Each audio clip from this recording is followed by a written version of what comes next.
All right. Hey, good morning. It is the Rise and Grind Morning Show. The day after the cut day, man. What an amazing time it was yesterday with everybody in the live stream. Watching our Detroit Lions make this roster, the news kind of just fell off there between 2 p.m. and 4 p.m. And then it all hit around 4:15 p.m. that your Detroit Lions 52-man roster was initiated. So I had a lot of fun with everybody yesterday. Appreciate you guys joining. And welcome in this morning, Eric Rintamaki. How are you doing today? Oh, better now that I'm not out in the monsoon. Last night was something else, let me tell you. Yeah, I keep forgetting that you have these late night rock parties, man, that Yeah. keeps you up till 4 o'clock in the morning. So Yeah. Thankfully, though, this week, next week, and the week after, I only have one. So only one day of the week am I going to be National Tired Day like today. Well, it is Wednesday, August 28th. It is 8:09 a.m. I think we need to get it rolling today. Shout out to everyone that's joined us already in the chat. Shane Smith, I don't even want to hear it, dude. I don't want to hear it, man. Doing this fishing stuff in the Gulf Coast today, like I would much rather be there today. I didn't see my invite hit the email, so I'm just gonna say, I'm a little mad at you this morning. Like that's not fair, not fair at all. But maybe I'll catch you on the next one, I guess. So we got a little bit of news this morning. Last night there was an article that came out that I want to talk about today. And the headline was NFL head coach Jared Goff will not win the big one. And I'm not going to say that this writer did this, but when I read what this head coach apparently said, it does not seem like anything a head coach would say. So I don't know how much faith I have in this article. And I'll tell you this much. It's not even close to being true at all, especially when you look at what I do, which is statistics. So we'll jump into that this morning. We're going to review the Lions roster one more time. And there's a couple of funny points or maybe some points that maybe not everybody knows or has understood so far with this roster. I didn't point it out yesterday. We have a 52-man roster, but really when you look at it, it's a 51-man roster. And I'm really just baffled. Isaac Ukwu and Mitchell Agudi, like, how did these guys not make an initial 53 when we only had 52 on the roster and 51 really? With John Kaminsky still on the roster. That kind of just blows my mind. And there was others too. Matty Betts, I think like he did enough. Guess we're going to find out. Brad's obviously cooking right now. Clearly, he's doing something right now because you don't short your own roster, the day after if you're not making moves. So he has intentions today. And we're going to be looking probably right around 4 p.m., 3 p.m., 2 p.m.-ish, where the majority of these roster moves are probably going to be made. We'll be back in, later on this afternoon and talk about it. But Eric has some good news today for one of our Detroit Lions. Yeah. Who is it? So for the first time ever, the Detroit Lions whittled down their roster. And it happened to be cut down day. And for the first time ever, swing tackle Dan Skipper made the initial 53-man roster. And he's been on a few different teams. He played with Dallas, New England, Houston Texans, the Colts, and now the Detroit Lions on a few occasions. So for the last 3 years in a row, he has been cut on cut day until yesterday. He made the 53-man roster, and he got on and made a little tweet yesterday and said, 8th time's a charm. So 8 times the charms, or 8th time is the charm. So, yeah, he's been cut so many times. And if you watched Hard Knocks with the Detroit Lions, when they had to cut Dan Skipper, man, him and coach were just crying. He's like, what do I have to do? What more can I do? And coach is like, there's nothing more you can do, and they ended up bringing him back, and he played an integral role in our offense that year, being a backup tackle. And man, when Decker reported that they thought it was Skipper, and it wasn't Skipper, it was Decker. And yeah, Skipper's got a special place in my heart. I'll tell you that. That guy he's all grit and no quit. That's right, man. I'm super proud and happy for Skipper. I never expected for a moment that he was going to be off this roster. Trace, I saw your message. I just fixed it. Audio should be better now. So if I was a little low before, I should be good. Eric is a little low, but he's on the struggle bus this morning. He's super tired. Yeah, everything should be good now. Everything should be fine. So Skipper, man, 8th time is a charm. Look, this guy has been, like Eric said, he's been an integral, player for this team, just being a backup, achieving his first ever, his career first 53-man roster. That is amazing, right? I mean, that is what every NFL player, potential NFL player, that's their dream. That just to make the roster is their dream, right? To play an NFL game is their first dream, right? But you got to get there through a 53-man roster or picked up after the fact or whatever. And another former undrafted free agent, Dan Skipper, has been in the league since 2017. He's never been able to crack a 53-man. He failed to do so with multiple teams, including the Dallas Cowboys, the New England Patriots, the Houston Texans, the Indianapolis Colts, and the Detroit Lions on a few occasions until 2024. Now that's all changed as of yesterday. And as Eric pointed out, 8th time is a charm for Dan Skipper, per his tweet at DanSkipper70. Shout out to you. Super shout out, Dan Skipper.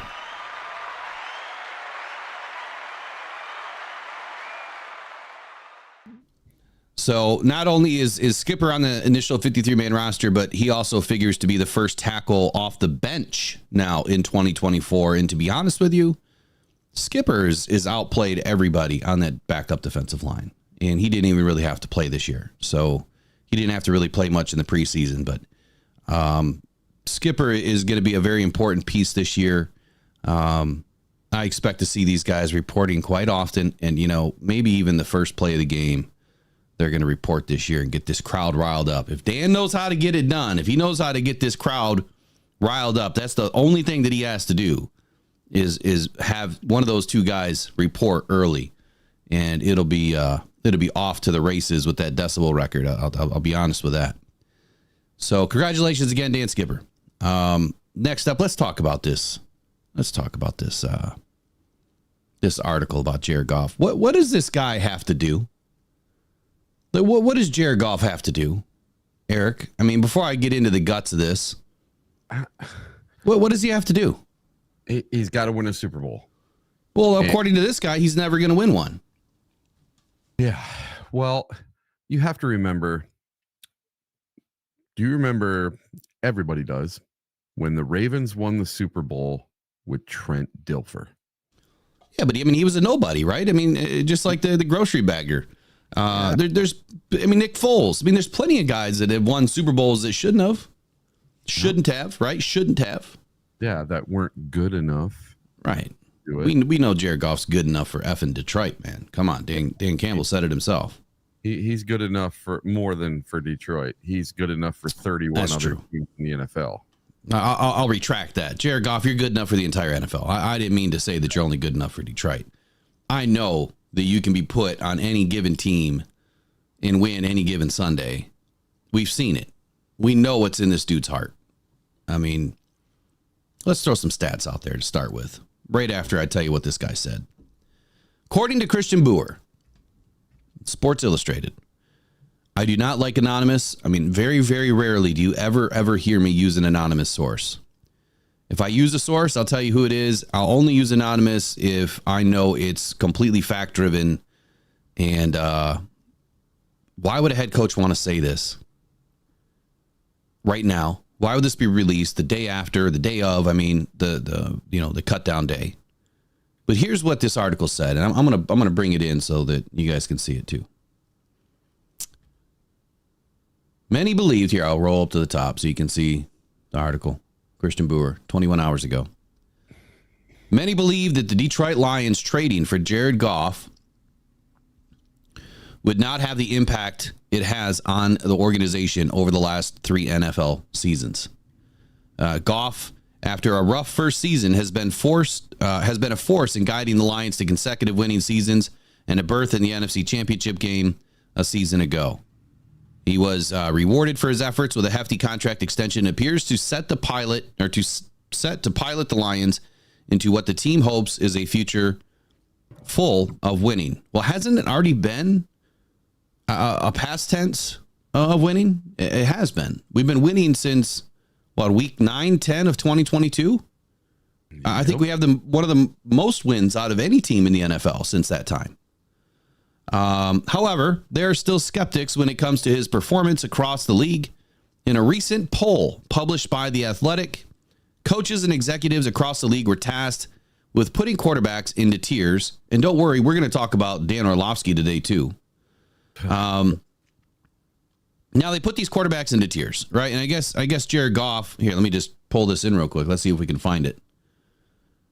They put these guys into tiers here. Only 2 joined Mahomes in tier 1. Rodgers, the dude's like 60 years old. Come on. Herbert, really? Jared Goff took Herbert out. Herbert dropped out, apparently. I guess I read that wrong. Jordan Love. Is he seriously in tier 1 here? Or he went up 13 spots. Stafford went up 6. Lamar Jackson went up 4. Dak Prescott went up 1. So they put these guys into tiers. Tier 1 being the green. Patrick Mahomes, Joe Burrow, Josh Allen. Tier 2, Lamar Jackson, Stafford, and Herbert. Aaron Rodgers, CJ Stroud, Dak Prescott, Jared Goff at 10. He's up 2 spots from 12, which still would have had him as a tier 2. Jordan Love is in there at 14. Tua's, the rest of the guys are bottom 3 here. Tier 3. Dude, the season can't get here fast enough. Right. Tier 4. I definitely agree with Justin Fields and Daniel Jones. Gardner Minshew, I don't think that he's a tier 3. Yeah, that dude can actually ball out. We haven't seen enough out of anybody else in this list. But come on, really? You're going to put Jared Goff as a tier 2 quarterback behind these guys? Josh Allen can get you to the playoffs almost every season, but he can't win. Joe Burrow, same thing. He's had like one really good year. I just don't understand it. I really don't. Pat Mahomes, of course he belongs there. Lamar Jackson, I would argue, belongs there not for his arm, but because of his legs and how he can affect the game. But he's also another quarterback that can get you there to the playoffs, but he can't win. Stafford, he's won a Super Bowl recently in the last few seasons. Of course he's a tier 1. Why would he not be? He is one of the most deadliest quarterbacks out there with an arm. Yeah, he doesn't run like he used to, but he doesn't need to. Nope. But what I heard, right, and what I've read here, going back to this article, is that Goff is one of the biggest risers from a year ago. He only jumped up 2 spots. That's not a big riser. He jumped up 2 spots, ranking number 10 out of all passers in the league. While a majority of the comments surrounding him were positive, there was one indictment on his abilities by an anonymous head coach, NFL head coach. Here's the quote. He got an offense he can run, and he's getting rid of the ball. Well, isn't that the job of every quarterback? A head coach told this to The Athletic. I don't think he ever wins the big one, but he played well enough last year to go from a 3 to a 2. Well, he was never a 3. He only went up 2 spots. He was never a 3. He has to have the weapons around him. Excuse me? He has to have the weapons around him. He can't do it by himself. This is why I don't believe this is from an NFL head coach. And this is not Christian Boer saying this. This is from The Athletic, right? The Christian's just regurgitating, the things that he saw or read or heard. There's nothing wrong with that. But to say that a quarterback has to have weapons around him and he can't do it by himself, I can't imagine an NFL head coach ever making that statement. So are you telling me, head coach, that you're not going to put weapons around your quarterback because you feel he can do it by himself? That's not how the NFL works. Of course you want weapons around your quarterback. Of course you need him to not do it by himself because there's 21 other starters on that team, really 24 if you include the special teams guys that have to go win the ball game, that have to go out and play, that have to start and give you an opportunity, offense and defense. It's not a single man's game. This is not boxing. You're not in the ring with one other guy. There's literally 25 starters on your team that have to go in and win the game. And then you have, another 24 other guys on the roster that day that have to help you win. This is not a single man's game. So that's why I don't believe that a head coach would ever say something like this, because if there's an NFL head coach right now in the league that believes that one guy can win the game for you, they shouldn't be a head coach. Yeah. Eric, what do you think? Yeah. So there's no such thing as a player that can go and win the game by themselves. Now, are there quarterbacks that can put the team on their back and get a win despite having people around them that aren't the best? Yeah. Patrick Mahomes does it every year, right? When the chips are down, he puts the team on his back and he wins the game. But I would say that Jared Goff does that too. I would say that Matt Stafford's done it. Lamar Jackson's done it. Joe Burrow, everyone's done it. Yeah, exactly. And I think because Goff doesn't do those types of things as much, that might be what they're talking about. But I don't think that he needs to. See, that's the difference when you have a team that is this loaded. Mm-hmm. You don't need to do it by yourself. You can actually play the game the way the game is supposed to be played, which is a team game. I hate these people that say, oh, Goff only wins because he's got a good team around him. Well, duh. That's the way it's supposed to work. You know, all these pundits that talk out of their butt, and then when they talk out of their butt and they do it anonymously, it's even worse, because then they can say whatever they want and there's no recourse. There's no one can say anything about it. No one can question them on why they're saying what they're saying. Josh Jackson has a statement. He says, surrounding Goff with weapons, ? Goff created those weapons. Thank you very much. Let's isolate that statement for a moment. Amon-Ra St. Brown. He was an absolute nobody entering this league. Nobody wanted this guy. So much so that 16 other receivers went ahead of him.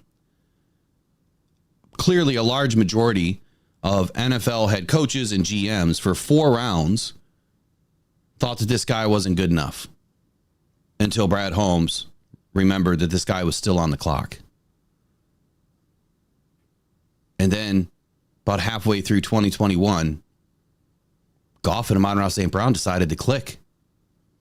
Goff has helped shape and mold Amon-Ra St. Brown into what he is today. Albeit, Amon-Ra St. Brown is a bit different than everybody else in this league. The guy gets it at a high level. He practices at a high level. He takes the utmost personal responsibility with his game and how he prepares. But you're not going to be able to do what he's been able to do in this league without a quarterback that can deliver the football. Without a quarterback that can put you in the right position. Without a quarterback that can understand the way that you play the game and learn how you play the game and then help you every single week. Because that's what Jared Goff does. Jared Goff learns these guys and he develops a relationship with these guys. And that's why when we add wide receivers to this team late in the season, they don't put up a bunch of numbers. So when you add Tim Patrick to this team, if he makes it to the roster, don't expect for him to put out a bunch of numbers. I would hope that he does. We always hold out hope that he will, or anybody that they will. But it's not likely, because Jared Goff has to earn your respect and he has to learn how you play the game. Huge shout out to Trace, man. What are you doing today? She gave out 5 memberships today. She just gifted 5 memberships to random people. Jane Doe, Mark, Dolly, Rich Withers, Linda Williams, and Terrence Minifield. Wow, huge super shout out to Trace. Yeah.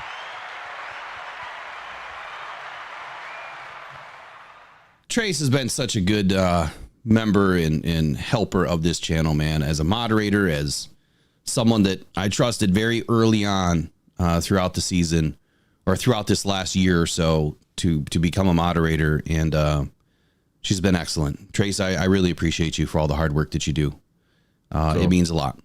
So Trace said, like this one, we have over 100 people watching right now, only 32 likes. Let's get those likes up, people. Hit that, smash that like button.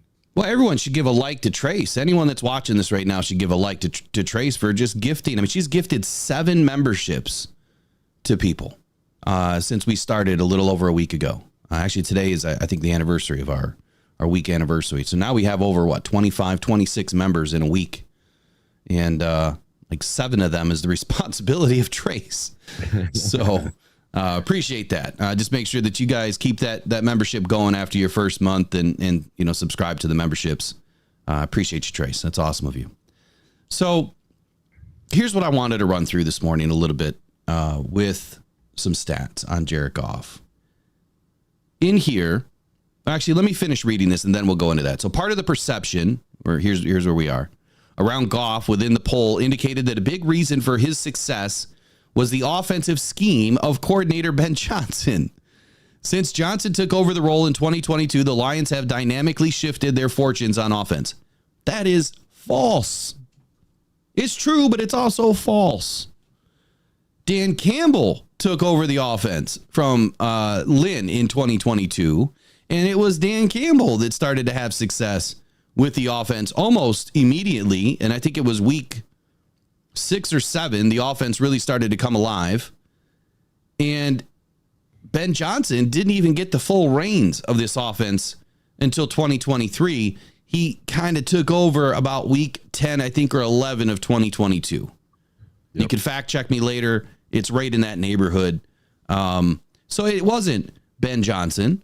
It was Dan Campbell. This is Dan Campbell's offense with Ben Johnson's fingerprints. And if you understand what I'm saying there, Dan Campbell is a high-level offensive coach.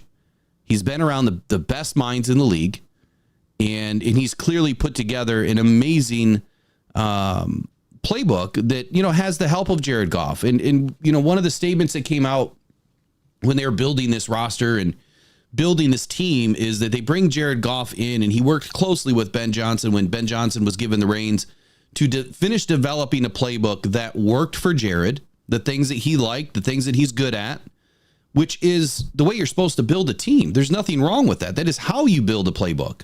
Are you just going to put a bunch of plays in there that maybe your quarterback's not good at making? Like, are you going to put in a bunch of run plays if the guy can't run? No. You're not going to single out your quarterback and say, yep, I want you to roll out and then, run the ball every 4th play, but yet you run a 5.2 40. Good luck with that. But that's what we're going to have you do because that's how we want to run an offense. No. What they're going to say is, Jared, we're going to take advantage of the new rules on defense, which means you can throw the ball over the middle and your guys aren't going to get killed. And if they do, that's because the defense committed a penalty. So we're going to now live, eat, and breathe over the middle. Oh, by the way, that's where Amon-Ra catches about 80% of his passes over the middle. And the offense is going to work to the benefit of the rules. And it's going to work to the benefit of what your quarterback does well, which is timing. Jared is one of the best quarterbacks in the league with timing routes. Of course, the NFL is developed around timing. Every quarterback, every NFL playbook is developed around timing. Ben Johnson's and Dan Campbell's is just a little bit more keen on that fact. They want these timing routes to work. That's why Jameson Williams took a little bit before he started to come along, because his timing wasn't developed yet. His route running wasn't as developed yet. His tree wasn't as developed yet. But Amon-Ra had an early head start with Goff since 2021. That's why you've seen him excel, and he's just a damn good football player. So this isn't just because of Ben Johnson. I'm going to finish with his quote here, and then we're going to go into some stats, and then I'll get back to you, Eric. So here's his final quote. It is set up so that it is right in front of him, and he doesn't have to make a lot of decisions on the field. That is false. Of course, he has to make multiple decisions on the field. Again, this was from an anonymous defensive coordinator at this time. They've got a good run game. They have a bunch of checkdowns to the tight end. This is just hot air.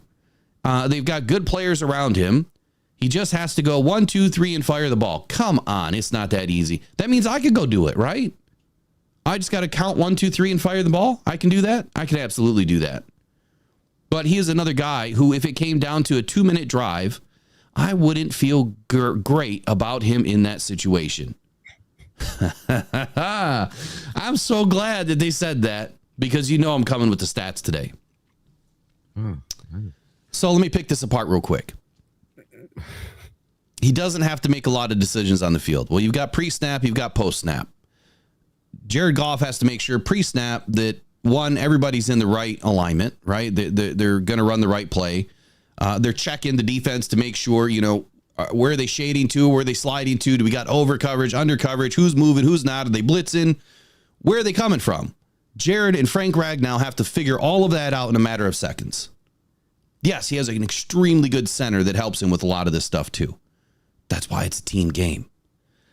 They've got a good run game. Okay. And what does that mean? So they got a good run game. They've got the best offensive line too. Is that Jared Goff's fault? No. But if Jared checks out of something, just like last year, he checked into a run for David Montgomery. Montgomery took it, 79 yards to the house. So pre-snap, Jared Goff has to make that decision, and he did. He has to go 1, 2, 3 and fire the ball. Well, that is called timing. You've got to get to check 1, 2, 3. Whether it's left to right, right to left, or anywhere in between, he still has to make that decision. He still has to see it in a fraction of a second. I don't think anyone understands the eyes of a quarterback. I would really hope the NFL at some point, this is a camera look I've been waiting for. I want a camera right here on both sides of their eyes, like Google Lens, like Google Glasses. You know what I mean? I want a camera right on their helmet. I want to see bang, bang, bang. I want to see what he's seeing, because that would really enlighten you on what these guys are doing. I think that would be an awesome quarterback view, and I would happily pay for that. Happily, NFL. So there, I just made you another $100 million in 2025 if you implement it. That'll help pay your legal fees, right? If it came down to the 2-minute drill, 2-minute drive, I wouldn't feel great about him in that situation. So before I go into the stats, Eric, take it away. Well, I'm just going to point out the game against the LA Rams last year. There's the perfect 2-minute situation, correct? We had a 2-minute drill, 2 minutes left in the game.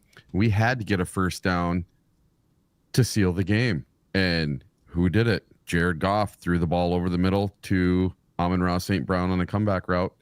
Sealed the game.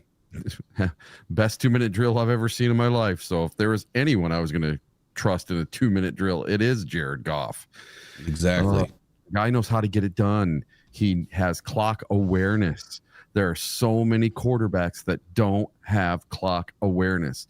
They get to a 2-minute drill. They don't know what they need to do. They don't know how much time is left. They don't know exactly how many yards they need to get to ice the game. Jared Goff's got ice in his blood. The guy, he doesn't get frazzled anymore. He's the perfect quarterback as far as I can say for a 2-minute drill. I'll take him every time. I would too, man. And I'm glad I'm seeing the chat firing away on this right now too. So Auteur says all the stats are readily available to counter all of this. This is false reporting that nobody at any publication, ESPN, ever says anything to the writers is insane, and why nobody respects their takes. Exactly. Like, just do a little bit of research before you post this. He could have posted this. Anybody could have written this, but then make sure that you actually go the extra distance here and then combat it with factual data, whether it's for or against the take. That's why the truth, the transparency, and the honesty is what we care about here. As often as we can deliver it to you, that's what we're going to do. I'm not going to try to fill you guys full of a bunch of false hope or false narratives. I give you opinions, and we know what opinions are like. Everybody has one, right? So whether you believe in my opinions or not, that's up to you. Whether you have a different opinion or not, I respect the heck out of it.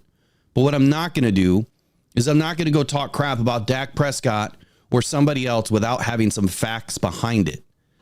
So you guys see the numbers on the board right now. 13 fourth quarter comebacks, 16 game-winning drives. Now, this happened in 2017, 2018, 2019, 2020, 2021, 2022. Oh, and 3 games in 2023. Kansas City, opening week. Los Angeles Chargers, which was a shootout. And then Chicago, postseason. 2018, that's the year that they went to the Super Bowl, right? Mm-hmm. With Jared Goff. And then 2023 against Tampa in game number 19, which was our second postseason game. So you don't trust Jared Goff in the fourth quarter? How about the postseason? Because he literally helped his team twice in game-winning or fourth quarter drives, or which one was a fourth quarter game-winning drive in 2018, to make it to the next game, to get to the next level. But wait, that was the running game's responsibility, right? They did it. Nope, I'm sorry. It's because the offense is too easy. It's 1, 2, 3, fire the ball. That's why. That's it. That's the answer. Or no, it's Ben Johnson. He was out there making the plays. All Jared Goff had to do was give him the ball. I mean, come on, guys. What are we talking about here? I'm not going to go through every little stat because that'll bore the hell out of you guys this morning, but I at least wanted to show you this. This is readily available on ProFootballReference.com. So to say that I'm a little disappointed in, apparently our cameras aren't in line. Let me fix that. To say that I'm a little disappointed that somebody would, put this hit piece out there. And again, it's not Christian Boer. This was the Athletic, throwing this out there. Christian just regurgitated it. So I got no qualms with him. I would have just maybe do what I'm doing and let's try to find some stats for or against this to make that piece a little bit better. And I don't know Christian personally. I think, the stuff I've seen from him is great. So no indictment on him. I just feel like whoever wrote this at the Athletic, because I never even looked to see who wrote it at the Athletic. There's the problem, right? Posting this kind of crap. And you're doing it on a day when, the NFL is cutting down their teams to the 53. Doesn't it seem like a perfect opportunity to get a bunch of clicks? Yeah. A bunch of reads. That's what it is to me. I think that's all it was for. So interesting. Very, Here's very a good interesting. One What's that? So Brad DeWitt says, shame on MCDC and Ben Johnson for making things easier for Goff to beat opposing defenses. How could they? Laugh out loud. I mean, yeah, you're not wrong, right? I mean, that's their job. Their job is to identify weaknesses. And then you take those weaknesses and you make your team aware of them. And then you go the extra distance to figure out how to beat these teams. Yeah. Just like how during the Dallas game last year, they were saying that the Lions are trying to be too sneaky. And there was too much gamesmanship. Come on, people. That's the game. That's what we're doing here. You're playing a game, G-A-M-E, game. You are supposed to have gamesmanship. You are supposed to use every rule to your advantage. And that's all the Lions did. Unfortunately, they just duped everybody. And instead of them taking responsibility for not doing the right thing, they threw it back in the Lions' face. That's not going to happen this year. Because this year, I don't think the Lions are even going to keep it close in the games that don't need to be. I think that they're going to keep the gas pressed. They're going to keep all of these teams away from them as much as possible. And I think that starts up front with our defensive line. Before I move off of this hot button topic, man, I feel you, Ryan. Says my blood is actually boiling right now. Yeah. I'm glad. I got you guys awake. It's 8:42 in the morning. Hopefully you're feeling good this morning, right? You got a roster. And now you got people trying to dog us out. Like, come on. Let's just say, it is what it is. Some people they want to be haters. Let them be haters. Let them be haters. Let's move on though. What do you say? Sure. Let's bounce back to Tim Patrick. I mentioned him for a minute. Yeah. So I don't know who brought Tim Patrick up in the very beginning. I don't know where that name started getting floated around from. But you guys wished it, and it happened. So Tim Patrick, I think I spoke about him yesterday morning a little bit. I don't remember everything that I said, but I did say that my initial knee-jerk reaction to him is the injuries. And I'm a little worried about that. We constantly bring guys in with these injuries, and Tim has actually shown this year that he's able to play. He's made some plays in the preseason, so that obviously made Brad and Dan feel a little bit better about bringing him in. And this is a big body receiver, man. This is exactly what the Lions were looking for. It's exactly what I said was going to happen, that after cut down day, they were going to find somebody on the waiver wire to fit in at that X role, and that's what they did. Went back and tallied up the score yesterday, too. I had 49 out of 53 picked correctly on the 53-man roster. Actually, it's 49 out of 52. So I only had a couple of misses because I had a couple of extra guys, in there that I had going like to IR or whatever. They actually made the roster. Not bad. I don't know how you finished, Eric, but not bad. I think it was a little bit easier to kind of pick this team apart this year than previous seasons. I think we both finished about the same because I had Hatton making it over Daly, and I think we both had Parker Heath making the 53-man, and Mitchell Agood, Ukwu, and Betts. Those were the three that I know I got wrong for sure. So it's been a very, very tumultuous last 24 hours. Yesterday morning, I spoke a little bit about Tim Patrick, and then after the show, I had people telling me that I'm a homer and I want every player that's a free agent.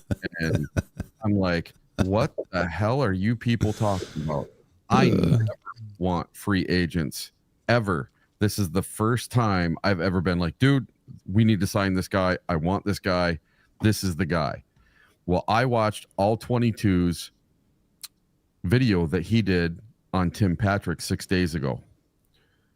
He has not dropped a ball in 104 receptions. There we go. That's a stat that I didn't know. That's awesome information. Okay. He looks great. He played in all 3 preseason games and did not drop a ball. He went 4 for 4, everything that went his way. He got a touchdown from Bo Nix. And listen, he highlighted the plays where he was blocking, because apparently in Denver, before Sean Payton got there, they had, what was the guy's name? He came from Green Bay and the Jets. Aaron Rodgers' favorite guy there. Devontae Adams? No, the coach. He was the coach of Denver for 1 year. I don't know. Haslett. Okay. And I guess they didn't preach, no block, no rock. Well, Sean Payton preaches no block, no rock, just like our guy, Ben Johnson. If you're not a blocker, you're not getting the rock. Well, guess what Tim Patrick does very well? He's a very good blocker. So I am very much looking forward to having this gentleman on our team. I don't expect him to come in and get 1,000 yards and 11 touchdowns and be our number 2. Could he move into that role eventually? Sure, but I don't see it. And we don't need him to be. That's the thing. Everybody expects whoever our big, our big tall receiver is going to be the next Megatron. We don't need a Megatron right now. We just need someone that 1 or 2 plays a game can go up and get the ball when we need them. Somebody to do the dirty work and hit that corner end zone route and go up over 2 guys and grab the ball. So what's better than a 6'5" Tim Patrick that's feeling good for the first time in 2 years and wants to prove everyone wrong? And he can catch the ball. And he's proved he can catch the ball. He doesn't put it on the turf. And as far as I'm concerned, that's why I wanted him. And now the Lions are talking, they have a empty spot on the roster. Now I'm hearing some of those other guys that I talked about yesterday are being talked about going to the Lions as well. So a couple of things here. Number one, I just posted the film study by All 22 into the chat. So after the show, give it a ride, check them out. And then, so likes on the show. So you guys have noticed no ads, right? We don't do ads on this show. Every morning we pay for all the ads, which means we don't run the ads by YouTube. That is a choice that we make. So you guys can have a seamless experience listening to your content today, watching your content, being in the chat and participating. Just do us a kind favor. Hit that like button for us. That's what helps us the most. When we turn on ads, YouTube will actually propel us further into the algorithm. When we turn ads off, it relies heavily on chat engagement and your like, and also sharing the content.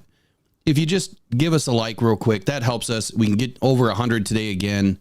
That would really help this channel continue to grow to more Lions fans around the country, around the world, honestly, because we are spreading like wildfire, and I appreciate it. It is coming up on the 9 o'clock hour. I do want to get to a sponsor real quick, and Pro Sports Zone. So Pro Sports Zone, if you guys have not visited Pro Sports Zone in Livonia at 37700 6 Mile Road in Livonia, Michigan, inside the Laurel Park Place Mall, then you need to do it on September 7th, if not before.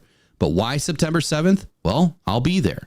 I'm going to be doing a podcast from the store's location inside the mall, beginning around 10 a.m.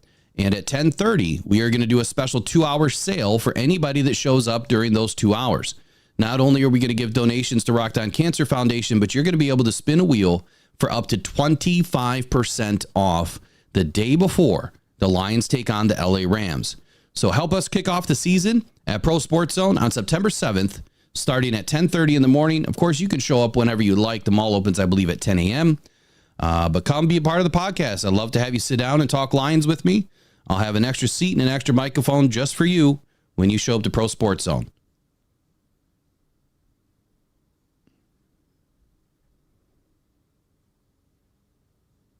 All right. Sorry about the delay there.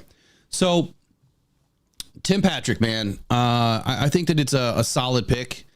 There was a quote by, trying to figure out who said this, Broncos general manager George Patton on Tuesday said, on behalf of everyone in the organization, I just can't say enough great things about the type of player, the person, Tim Patrick, while he has been a Bronco for the past 7 seasons.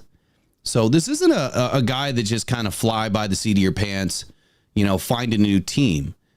He's been with the organization for 7 seasons. And the fact that, the GM is coming out and saying, the great things about this guy, that means a lot, right?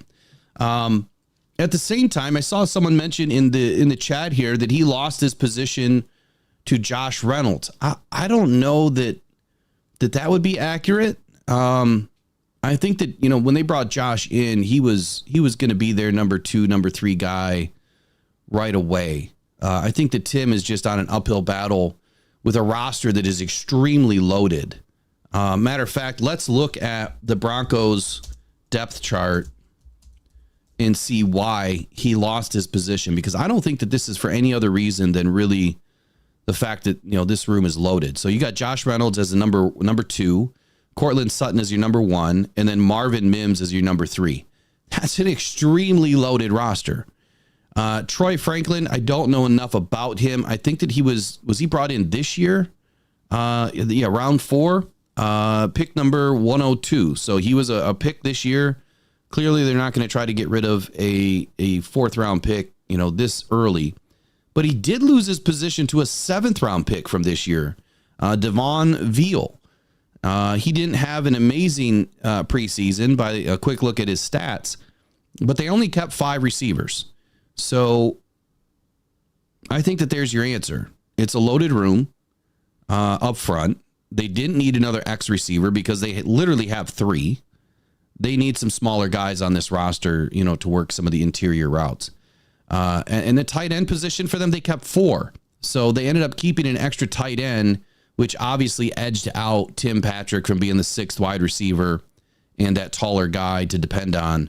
They just didn't have room for him. So I don't think that there's any indictment here that belongs to Tim Patrick losing his position. I definitely don't think he really lost it to Josh Reynolds. I feel like Josh was, he was already cemented as their number 2, number 3 guy anyway. So it'd be interesting to see, he's being brought into the practice squad to start. The Lions will have essentially 2 positions open by the end of the day before they bring in more guys off the waiver wire. And that means that John Kaminsky is going to have to get moved to IR more than likely. I can't imagine that they're going to leave that position just wide open like that without a player to fit it.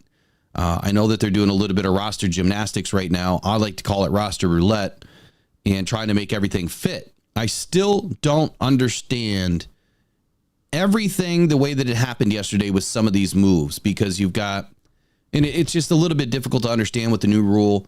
You have 2 positions that you could slate to IR that could come back this season on the day of cuts. You can slide them to IR. And I think that was Broderick Martin and who was the other guy? Emmanuel Mosley? Yeah. Right. And then we still have a couple of other guys that are going to end up on IR more than likely, or physically unable to perform list, which is going to be John Kaminsky. And I thought that there was one other, but I could be mistaken. So I'm going to try to get somebody on this week yet, if I can, that maybe can help us understand a little bit more about the IR, the PUP, the NFI, and kind of give us a high level overview of how these things work functionally within a roster, and maybe why the Lions made some of the moves that they did. So I'll reach out today and see if we can't make that happen, maybe for Friday. So Tim Patrick, what is he going to give us? Let's take a look at his stats for just a moment. Give me 1 second to bring it up. And what was that stat? He hasn't dropped a ball in how long? Like 104 passes is what all 22 was saying. That's incredible. Yeah, he's got one hell of a streak. I mean, it's over a couple of seasons because he didn't play for 2 years. He's kind of like the whole Mosley deal. But Brad Holmes sees something, and it's going to be on the cheap. I mean, this guy's not going to be super expensive. And Brad's not done. This isn't the only guy he's going to bring in. There's some other names. I mentioned some other names yesterday, and some of these guys may be coming to the Lions. And now I read a couple of articles this morning, and the exact same guys I was talking about yesterday are being rumored to be coming to Detroit. And who was that? So let's see. I had Darius Slayton, Noah Brown, Tim Patrick, Terrace Marshall Jr. That was the 4 guys I was talking about yesterday. Terrence Marshall does make some sense. Yeah. The more I looked into him, but again, these guys got crazy injury bugs, man. If they're going to go to the practice squad, sure. I'm more concerned about the 53 to begin with. I can't imagine that Tim Patrick is not going to make the 53 at some point. But I wouldn't be surprised if we bring in a flurry of practice squad guys. I think the Lions are going to try to bring back as many of their defensive players that they let go yesterday as possible. And maybe I'll review, when we do the review here of the roster, I got to find my 53, man. And I wouldn't be surprised either if the Detroit Lions don't bring in just one more receiver, but maybe 2 or 3 more receivers. Some on the practice squad, maybe 1 or 2 of them go straight to the 53 man. And listen, one of them may be via trade. It might be somebody that's a little bit healthier than these guys we've been looking at. So like Broski Bear says in the chat, Brad Holmes is trying to do it on the cheap. Yes, he's always trying to be a value shopper. So injuries don't seem to bother Brad like they do other GMs. So Southwest Lion 266 says, what's the cap hit with Patrick? So really, I don't know. And the reason why I don't know is because he was cut. So that contract is done. If we look at Tim Patrick's contract, let's take a look here. If we look at his contract, he was set to make $1.295 million this year. Peanuts. And he was going to be a free agent next year. But now that he's been cut, then the Broncos own that contract since he was not traded and he was picked up off of waivers. Or not waivers. He was picked up as a free agent, basically. With 7 seasons accrued, he doesn't go through waivers. That's why the Lions were able to pick him up yesterday. So excuse me for saying waivers. Today is waivers because you got to wait 24 hours and then get through, everyone else in front of you first, which the Lions are at 27. So they are not going to get the cream of the crop today if other teams want players that they do. So I would say it's probably going to be right around the same. He's probably going to want, at least vet minimum, which I think for him is probably 1.3 million, right in that neighborhood, 1.1, 1 point whatever. So it's not much. It's not much money. He's not going to be able to demand a whole bunch of money. No, not unless the Lions want to lock him up for a couple of seasons and try to give him a contract that is beneficial to both sides. I could see Brad doing that. I don't see Brad trying to only give him a 1-year deal, but then again, he kind of tends to do those prove it deals with these guys to make them earn it. I think it would be more beneficial to give the guy a 2-year deal, and that way you can get him locked up with some security at a lower rate. What did I say, though? When we signed him on to that big deal, we are going to live inside the draft to bring in these guys for the future. Next year, the Lions are drafting a wide receiver. I guarantee it. They're going to have to. Depending on what happens today with the waiver wire, I just don't see the Lions not drafting a wide receiver before the 3rd round next year.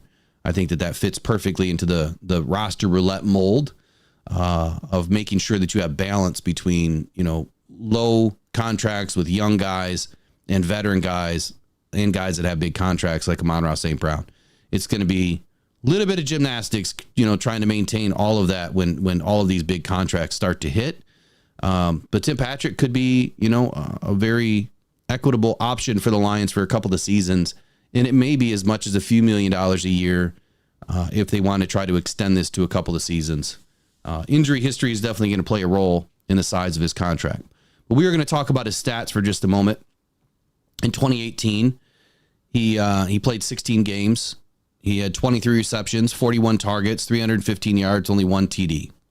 2019, a little bit of the injury bug. Had 8 games played, 16 receptions, 31 targets, 218 yards, no TDs.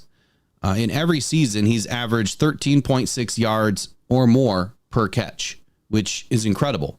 When you think of what Josh Reynolds gave us, it was that type of production. 2020 was one of his best seasons. 15 games, 51 receptions, 79 targets, 742 yards, 14.5 yards per catch, 6 TDs. So bit of a breakout year for him in his 3rd season, or not his 3rd season. Yeah, his 3rd season in the NFL.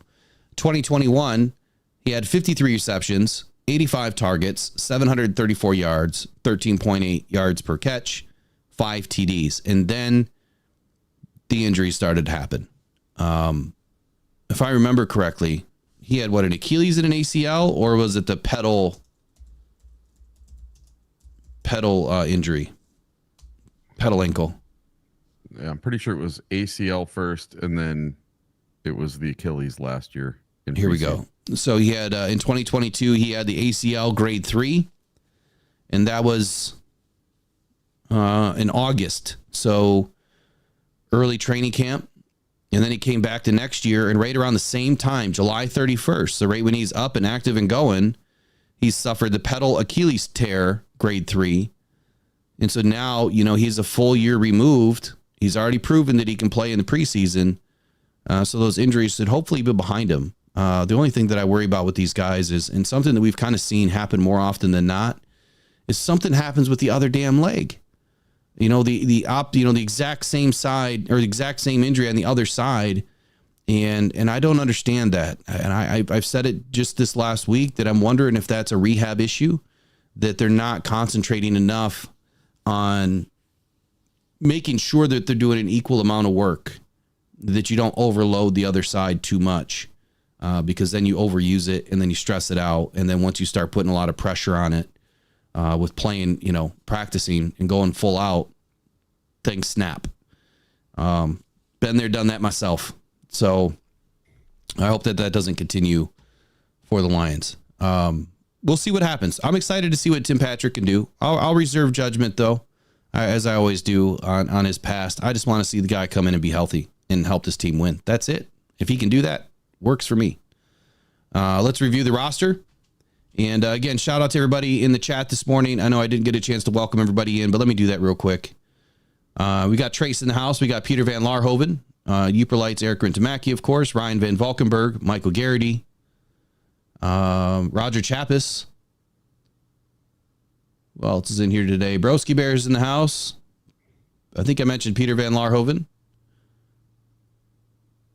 Any other members in the house this morning? I know we got 5 new members. We got Joe Schmo in the house. Who else? Of course, our new members, Jane Doe, Mark Dolly, Rich Withers, Linda Williams, Terrence Minifield. Welcome in as your membership. Steve K is in the house. So a big super shout out to all the members this morning.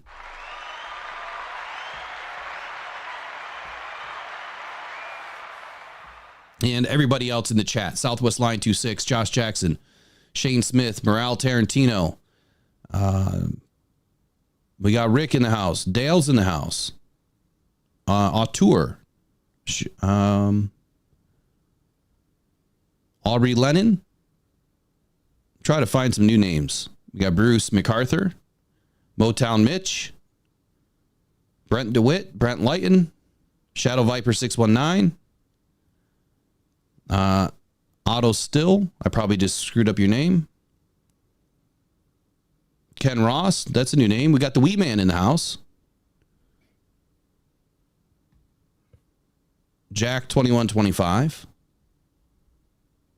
Tony Vlip. Alfred C. Mutlug. Corey Patterson. Josh Jackson. And anybody else that I missed that's not by purpose. We just got a lot of people in there, and it took me a minute to get to everybody. Superintendent Chalmers, Moonscar, Corey Patterson. The typical loyalty crews in the house. David Barnett. Al Torrey. So good morning. Joe just gave out 5. Oh, more. Boy. So are they just doing random people or? Oh, man, I guess. So welcome in. We got 5 new members again. Travis Scott. Mr. Morale Tarantino, Antoine Milton, Derek Struble, and D. Zizbala. I probably screwed up your name. I appreciate all of the new members. And Joe Schmo, man, come on, buddy. Super shout out to you too. Yeah, make sure all of you guys get in our Voxer chat because it's off the hook awesome. We talk Lions 24 hours a day. Yeah, so in the Voxer chat, I'll put out another post. So as new members, you will have access to members only information. So when I post community posts, there's some that go directly to members, and then the rest go, to all of the other subscribers of the channel. So I will put the link in there. You'll just have to download Voxer on your preferred device, and then you'll join the link. I'm always involved as much as I can be, but with all the work I do, I can't always answer everything.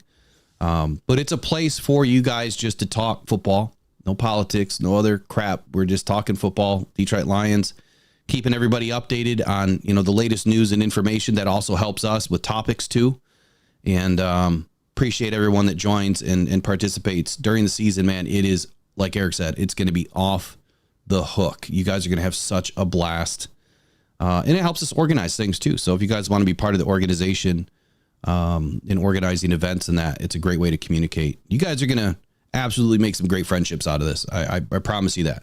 And you don't have to be a member to make great friendships here. I mean, we're all part of the family. This is the Lions family. We're here just for Lions fans. And of course we welcome all the other fans in too. We try to get along with everybody, and I want everyone to feel welcome, participating as well, even if you're from another team. Yeah. And there's something really cool about the Voxer chat. It's way better than the YouTube chat here because you can post videos, you can post voice messages, you can post memes and pictures. So all the different media you can post in there. So when there's a funny Detroit Lions meme, you can put it in there and we can all look at it and see it and laugh at it and put our own up. And it's a whole lot of fun. Just make sure you keep your personal photos out of there. And I think you know what I mean. Yep. All right. Pics. So here's what I want to go back to. I got to relive this for just one moment. Okay. One final time, Jared. One final time. Moves in behind center. Takes the snap. Takes the knee. This game is over. But Jared Goff can't win the big game. Yep. Come on, buddy. Okay, let's review this Lions roster real quick. And it looks like I got to make an adjustment again here. One of these days I'll have this figured out as to why it doesn't always work the way I want it to work. But here we go. We're going to start up at the top of their offense. This is your unofficial depth chart compiled by your Detroit Lions from the Detroit Lions website. Oh my goodness. We just had another 5 memberships gifted by Peter Van Larhoven. Oh man. What is going on today? So we got Pearman 247, Moonscar Blade, Fuchsia Plays Roblox, Dale, Justin G. Welcome to the membership crew, man. Amazing work. Amazing work. Shout out to you, Peter. Doubled our membership in one day. 15 new members today, making it rain. That's right, Joe Schmo. You guys are awesome, man. I can't thank you enough for all of the support that you guys have given this channel. And you guys know 100% of all the proceeds go to Rock On Cancer Foundation. So your money is well spent. Your support is well earned and deserved by the people that we're going to be able to help. And it means a lot, man. Straight from my heart to you guys. I really appreciate you. Let's start with wide receivers. I guess that's where we're going to begin. Jameson Williams, you're number 2. Amon-Ra St. Brown, you're number 1. So right now we don't have a backup behind J-Mo. And they slotted Isaiah as the third slot. So they kind of skipped our number 2 spots behind J-Mo and Amon-Ra St. Brown. So here's my question right away to you guys in the chat and Eric. What is going on here? Are we going to bring in 2 more receivers? Brought in Tim Patrick. Are they thinking that we're going to have 2 more receivers slide in behind J-Mo and Amon-Ra for backups? I believe so. I think that is exactly what Brad Holmes is going to do. I think he is going to possibly trade for a wide receiver today or tomorrow. When you say trade, are you saying like trading a player from our roster to theirs or just trading some draft picks for somebody? Both. Ooh. So who do you think would get traded off of our roster? Because we didn't keep, I guess I would say that I would understand and believe in the fact that we might trade somebody away for a receiver or somewhere else for an offensive lineman if we would have actually kept 53 players. But we didn't keep any extras. So maybe it's not a player, maybe it's for draft picks. Yeah, it might potential. be draft picks. Player-wise, I don't know really who we would trade. I know a lot of people would say James Houston, but now that our defensive end group is kind of whittled down to bare bones, I don't see us trading James Houston. I'm trying to find the full list of the waiver. I don't know, Eric, if you can try to do a Google search too real quick to see if you can find the full list and to see if anyone has it ranked. I don't know if anyone does that. I don't know if they compile a list of the top ranked waiver players this quickly. Or available players on waiver. I know that there's usually a list, but I don't know if it's compiled this quickly and if it's in order. Best available players to consider adding. Let's see here. All right, here we go. I think I got a little bit of a list here. Oh, this one has Tim Patrick is number 1. Donovan Peoples-Jones is number 2. Yeah, so CBS Sports kind of just went in their order. They had Bailey Zapp and Desmond Ridder as their 1-2, and then Kadarius Toney and Noah Brown as their 3-4. So Noah Brown is obviously still going to be available. If I look at Noah Brown, to answer your question, whoever asked it in the chat, is Noah Brown still available? When we look at his profile, he has 8 years experience, so he is not on the waiver wire. He can join a team at any point in time. And no, I don't know if Noah Brown has been picked up. I don't know much about Noah Brown at all, period, anyway. But the Texans did release him yesterday. He's 28 years old, comes with 8 years of experience. He's a former wide receiver at the Ohio State University. I don't know if anyone has picked him up yet, but be interesting to see what happens. So, you know what? There was one other thing I had to review this morning that came out with Brant yesterday from Good Morning Football. Do you know what I'm talking about? No, I didn't see anything about it. Oh, you guys are going to love this. I got to finish with this today. So don't let me finish without reviewing what he put out yesterday. I was completely floored and laughing hysterically at what he had to say yesterday by Kyle Brandt. So anyway, Jameson Williams, Amon-Ra St. Brown, Isaiah Williams, pretty much round out your top 3 wide receivers in the slot. Well, I take that back. And Khalif Raymond, those are your top 3. Isaiah Williams is your 4th wide receiver. But right now he's listed in the 3rd position. And I think that's why it's the unofficial list. When you look at all 4 or 5 of these players, all 4 of these receivers, none of them are over 6'1". So bringing in a guy like Tim Patrick made a ton of sense. Are they going to bring in another player to compete? Probably. In the left tackle position, you have Taylor Decker, Dan Skipper. Again, congratulations making the 53. And then Giovanni Manu. Those are your tackles for the season. On the left side, Graham Glasgow, left guard. Coyote Iwaska is your backup for Graham. On the right side, Penei Sewell, Kobe Sorsdahl. And your center. The Lions finally kept a backup center this year. Behind Frank Ragnow, you have Michael Neese. Now, I did not expect that. I thought that the Lions would utilize Graham Glasgow as the backup, and they probably still would. You know, I would think that they would want to go to Graham first. But Michael Neese earned his way onto this roster this year, so congratulations.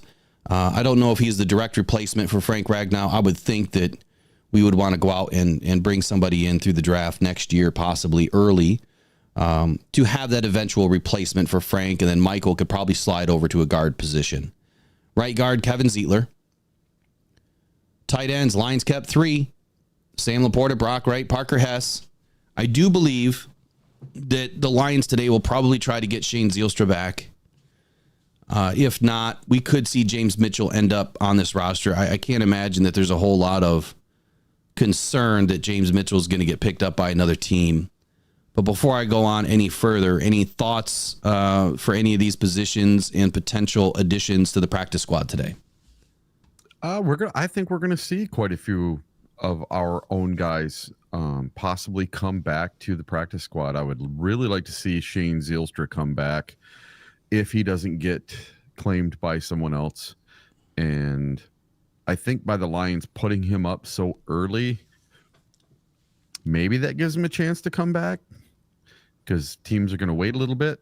But yeah, I think Shane Zielstra's pretty much the biggest one I want to see come back to the Lions. I liked what he did. I like how he can catch. And with them running with only 3 tight ends, that may change throughout the season. We may run with 4. And yeah, I'd like to see him come back. So only 8 more likes to get to 100 to continue our streak. Come on, smash that like button, people. That really helps us. You guys have been doing an excellent job all week. I'm going to come back here in just a second with my practice squad list. So while I'm finding it, I need to hit up another sponsor today.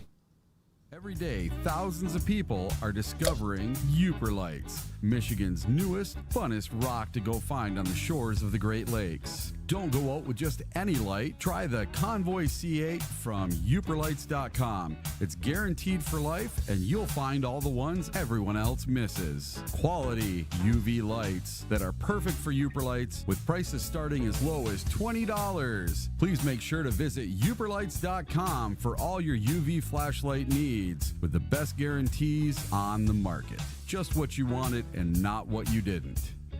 The best quality, the best guarantees, and the best UV flashlights from UperLights.com. All right. If you guys don't know what Uper Lights is, man, you got to reach out to this guy right here, Eric Rintamaki, at Eric Rintamaki on Twitter. And then, of course, visit UperLights.com for more information. It is the season for rock picking here in northern Michigan, or in Michigan. He's up in northern Michigan. And he has an excellent site. Can teach you all about rocks, gems, minerals, all that sort of stuff. And check it out today, please. Give him a super shout out for Christmas gifts, man. What he has makes excellent Christmas gifts. So moving on here with the practice squad. Yesterday, when I put out my list on Twitter, which, give me 1 second here. Need to get that open. We hit 100 likes. There we go. Appreciate you guys. Appreciate it. Thank you.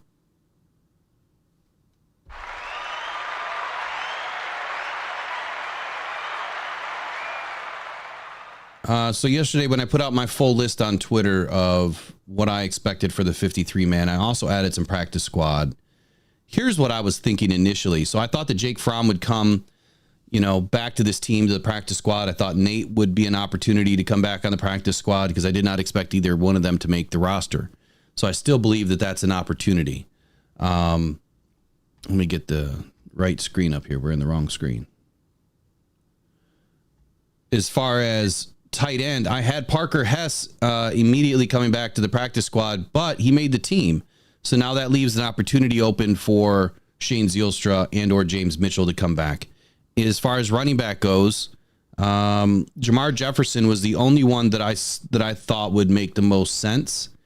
He's been sticking around with the Lions for a little bit here, so I still think that there's an opportunity there. Wide receiver, I had Darius Fountain being a high-level target. Now, the Lions did not have to bring him back on waivers or anything. They could have signed him as a free agent. So maybe that door is closed. Maybe they're trying to work something out. I don't know. I guess if he was to come back, I would have expected it already. Caden Davis and Jelon Calhoun, I think that those are the two top targets for the Lions as far as young players with less than 1 year's worth of work here. To come back on the practice squad as receivers. Offensive line, I thought Kingsley did enough to earn a spot on this team initially. I thought he was kind of riding the edge there with slots not being available. Michael Neese, I expected him to make the practice squad, but he made the 53-man. And then Jamarco Jones, he's a free agent. So again, if the Lions were going to bring him back, they probably would have already. But those were the three players that I felt were the best to make the practice squad. So that now is down to Kingsley and Jamarco. We'll see what happens later on today. Any of those names make any sense for you, Eric, or you guys in the chat? Yeah, they do. And getting back Betts, I think, is going to be 1,000,000% a possibility for the Lions. And the reason why is when the Lions signed him, they signed him to such a big contract that for another team to pick him up, it would cost them $675,000. You talking about Betts? Yeah, for Betts. So yeah, that's pretty cheap though. Well, but for what he is, that's quite the contract. They're going to have to pick up quite a bit of money to be able to take him away from the Lions. Well, I mean, I would love to see Betts make this roster somehow. I think he's going to be back on the practice squad. I'm really surprised that he got cut. Like I really thought the way the Lions did this roster, really, that's why I've got questions, because the IR thing, I definitely saw, with the way things are being reported with injuries to Broderick Martin, and, we put out our list before we knew Malcolm Rodriguez hit the field on Monday. The fact that DJ Reader came off, of the NFI list, that really shocked me. And And a lot of the work was already done. I did not expect DJ Reader to come off of that list. You know, it's almost like we weren't fed enough information. Obviously we weren't, because, you know, we put our list together the way that they were, but that really changes things for who you can add to your roster and how you can add them, and the players that you're going to end up losing. But we'll see what they do today. Yep.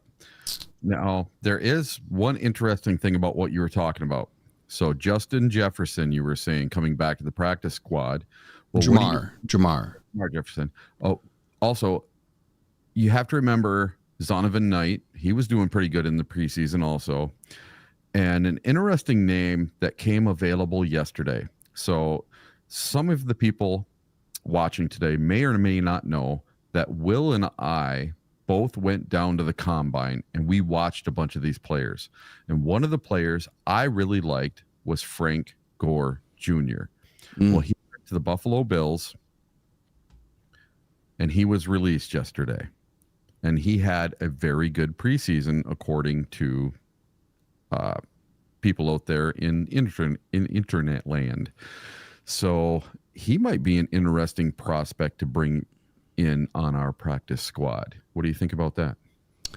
Yeah, I think we're set in running backs. I really do. And I really believe that Jamar is someone that they'd want to keep around versus bringing in a guy that they haven't had their eyes on, you know, throughout the training camp period. So I don't know. I'd probably be out on that idea. I like Jamar better than, you know, an extremely small but quick Frank Gore Jr.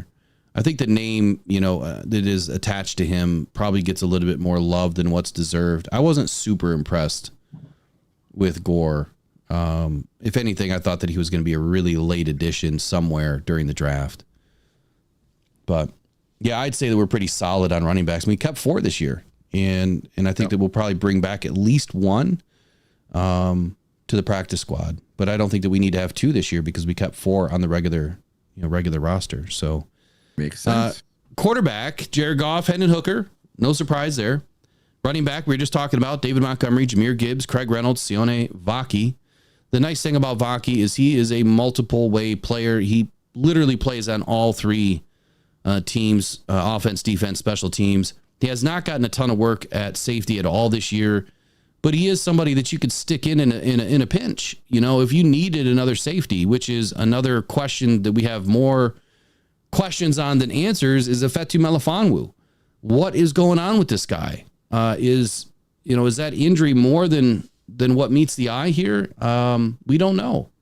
And we're still waiting to figure out, you know, is he someone that's going to end up making the IR list to some degree, or a list to some degree that's going to keep him out for a period of time? Or are the Lions going to roll the dice, keep him on the roster, and he's just going to be on PUP to start the season?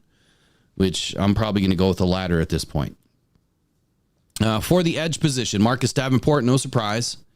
Josh Pascal, and then they left John Kaminsky on the roster. Now, this one was a bit of a surprise to me. So he's going to end up on IR, I would think, with the opportunity to come back. So, again, the rule is kind of shaky to me. If they make the initial 53 and then you place them on IR after the fact, they can come back. If they are left on IR before cuts, they cannot come back, but only 2 players can with a special designation. Broderick Martin was one of those players. I believe that was listed as the pre-cut IR designation. Defensive tackle, continuing with edge, Aiden Hutchinson, James Houston. I was not surprised with James Houston. I know that there was a lot of talk about him being this subspecialist, you know, only a pass rusher. But let's be honest, there's a lot more things that he could be worse at than rushing the passer. His efficiency is so wildly out of control. One of the best in the league to do it when he's healthy, when he's on the field. I am so excited to see what James Houston is going to do this season, partly because of how deep and how incredibly well put together this defensive front is. Not just the defensive line, not just the edge players, but the guys behind them in the linebacker room Our defense is so solid right now in the front 7 or even the front 8 in some fits. Like it's stacked. And James is going to be able to have more opportunity this year than I think what a lot of people believe. And look, I mean, the tape is going to show it, right? Week 1, week 2, we're going to see what James Houston is going to be able to do. Backups for this role. So I had nobody listed on my initial practice squad because I thought a lot of these guys were going to make the regular roster. The only one that I thought for the defensive tackle position that would come back would have been Chris Smith, and then linebacker Abraham Beauplan. But I only had 14 out of 16 eligible practice squad players because I thought that the Lions were going to add 2 positions to the practice squad after cuts, which they've already filled one with Tim Patrick, and I'm sure there's going to be another one. But I thought the Lions would probably keep 2 quarterbacks on the practice squad, 1 running back, 1 tight end, 3 wide receivers, 3 offensive linemen, 1 defensive tackle, 1 linebacker, 1 cornerback, and then 1 safety. And then there would have been 2 more positions after that they would have filled in, probably on the defensive side of the ball. Defensive tackle, Lee McNeil, Broderick Martin. Broderick played well. Really sucks that he suffered a knee injury, during that last preseason game. DJ Reader obviously has been given the green light to get ready for week 1. We'll see if that actually happens. If it doesn't, I think the Lions are going to roll with Lee McNeil and Levi O to start the season. And then their backups are Mekhi Wingo. And that's it. I mean, that's pretty light. We've only got 3 guys that are really eligible to play right now. But this is where you're going to see that mixture of fronts. The Lions are going to be able to employ a different mixture. And to a lot of people's credit this year, they have seen where the Lions are probably going to put Aiden Hutchinson up in the line. They might roll him in, as a defensive tackle at some point, which would make sense here because we're going to be a little bit thin if the Lions don't do something today with defensive tackle. So I see the Lions adding at least 2 or 3 defensive tackles, defensive edge today to the practice squad. Might even see some high-level players. So this could be where a trade does happen. Or they're just going to go after, more experienced guys that they're just going to have to sign to a bigger contract, which would make sense as to why, there's open positions right now on the roster. So to answer Peter Van Laarhoven's question earlier, why did we only cut down to 52 and leave ourselves short? I think that's the reason. I think that they're going to need to sign another guy today to the defensive tackle position so that we have enough depth for week 1. Eric, what do you think? I have been listening to every podcast I can and reading every article I can. And I don't remember where I read or listened to this, but they were talking about Kyle Peko and why he wasn't on the initial 53 and how they're going to bring him back. It's something to do with contracts or something. And so I would not be surprised whatsoever to see Kyle Peko come back today. Yeah, I that was a big surprise for me. So I would love to see Kyle Peko, Isaac Ukwu, Mitchell Agood make their way back, and that would cover 3 positions. You'd have edge, defensive tackle, linebacker covered with those 3 players as far as, really solid backups. A couple of young players in there that can, work through development. At the end of the day, I want to know how much Terrence Williams was involved in selecting the guys for this defense, because this is the first year that we are not just absolutely loaded with extra players. We went pretty light, in my opinion, especially given the fact that we have some injuries to start the season. Terrell Williams is highly respected. So whatever this guy is thinking, whatever Brad Holmes decided, at the end there, they have a plan, and we'll trust in that plan. I don't expect us to lose a game, for like the first 5 or 6 weeks of this season. Linebacker. Why don't you go ahead and take it away, Eric, on linebacker? I'm going to go grab a drink real quick. I'll be right back. Oh, let's see. Who made it for linebackers? So linebackers, we have Alex Anzalone, Jack Campbell, Derek Barnes, Malcolm Rodriguez, Jalen Reeves-Maben, and Ben Nyman. They all made the team. So we cut Mitchell Agood, Abraham Beauplan, and Joel Iwi, as well as Ty Summers. I could see Ty Summers coming back for the practice squad. I could definitely see him on there, and the same with Agood. I could see both of them coming back as practice squad players for the Detroit Lions today. And I don't remember exactly what time today. Do you remember what time today that practice squads can be formed and what time everybody has to clear waivers today? So it's just 24 hours after they were released is the simple answer. Okay. So if a player is released at 3 p.m. Eastern yesterday, then they are available at 3 p.m. today. That's the question that I had for the last week that I've been trying to figure out. I've been doing some research and I just get boilerplate information. So I wanted to know if there was a sticking point. Does 4 p.m. on cut day mean that waivers open at 4 p.m. the next day? I think that would probably make the most sense because then you'd have to keep track of every guy's cut time. So I'm gonna change my answer here. This is a guess. I would say at 4 p.m. today, the guys that were released, on waiver, that's when they're available to be signed or picked up. The guys that obviously were cut that don't have to meet waivers, they're available immediately. So as soon as that information hits the NFL office, that's when, the NFL knows who's available and what teams can do, following that. And it's broadcasted to all the teams immediately of what players were cut, so that way they're tracked. Obviously, they have a totally different system than we'll ever see on how all this information is passed along to the teams. But I'm going to say that 4 p.m. means something for cut day because all of the information has to be sent in by 4 p.m. so the NFL knows, okay, this is your team for the season. Now we move to the next phase, which is waiver wire. But the Lions they're at the very end of this, man. They're at 27. So we're going to miss out on some players, I'm sure. You talked about linebackers, right? Jack Campbell, Derek Barnes, Ben Nyman. Ben Nyman, man, he was my lock, one of my locks this year. Watching him play through the preseason, super impressive with the way that he handled himself. I'll be honest.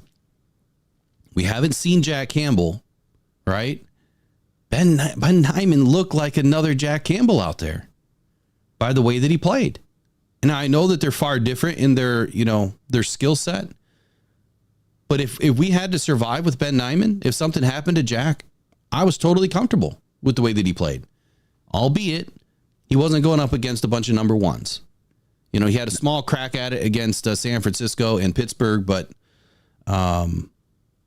man, Ben fit the bill here. Big time special teamer, 1,300 snaps. I know I've mentioned that a lot this week. To me, when I noticed that stat about him, it made sense. Brad Holmes was looking for a guy that could be that special teams ace as a linebacker to help us with a little bit more speed.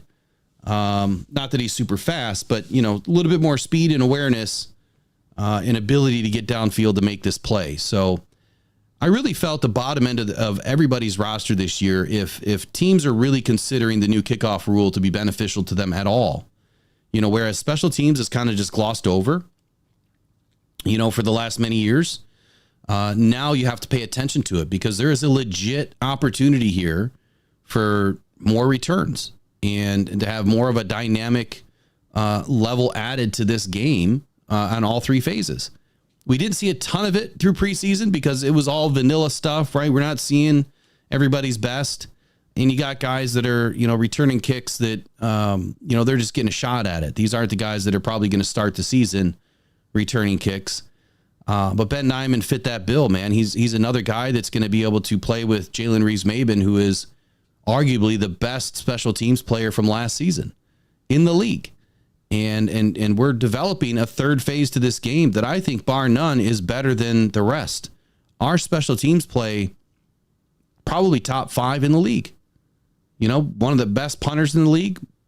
We might have one of the best kickers in the league. We'll find out throughout the season.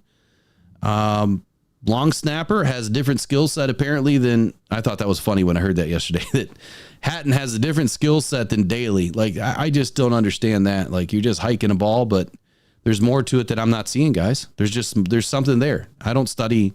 He can fly down the field and make a tackle on a punt return.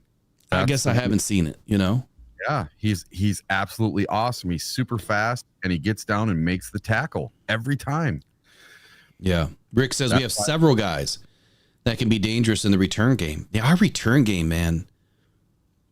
You're spot on there, Rick. I mean, just look at everybody we have.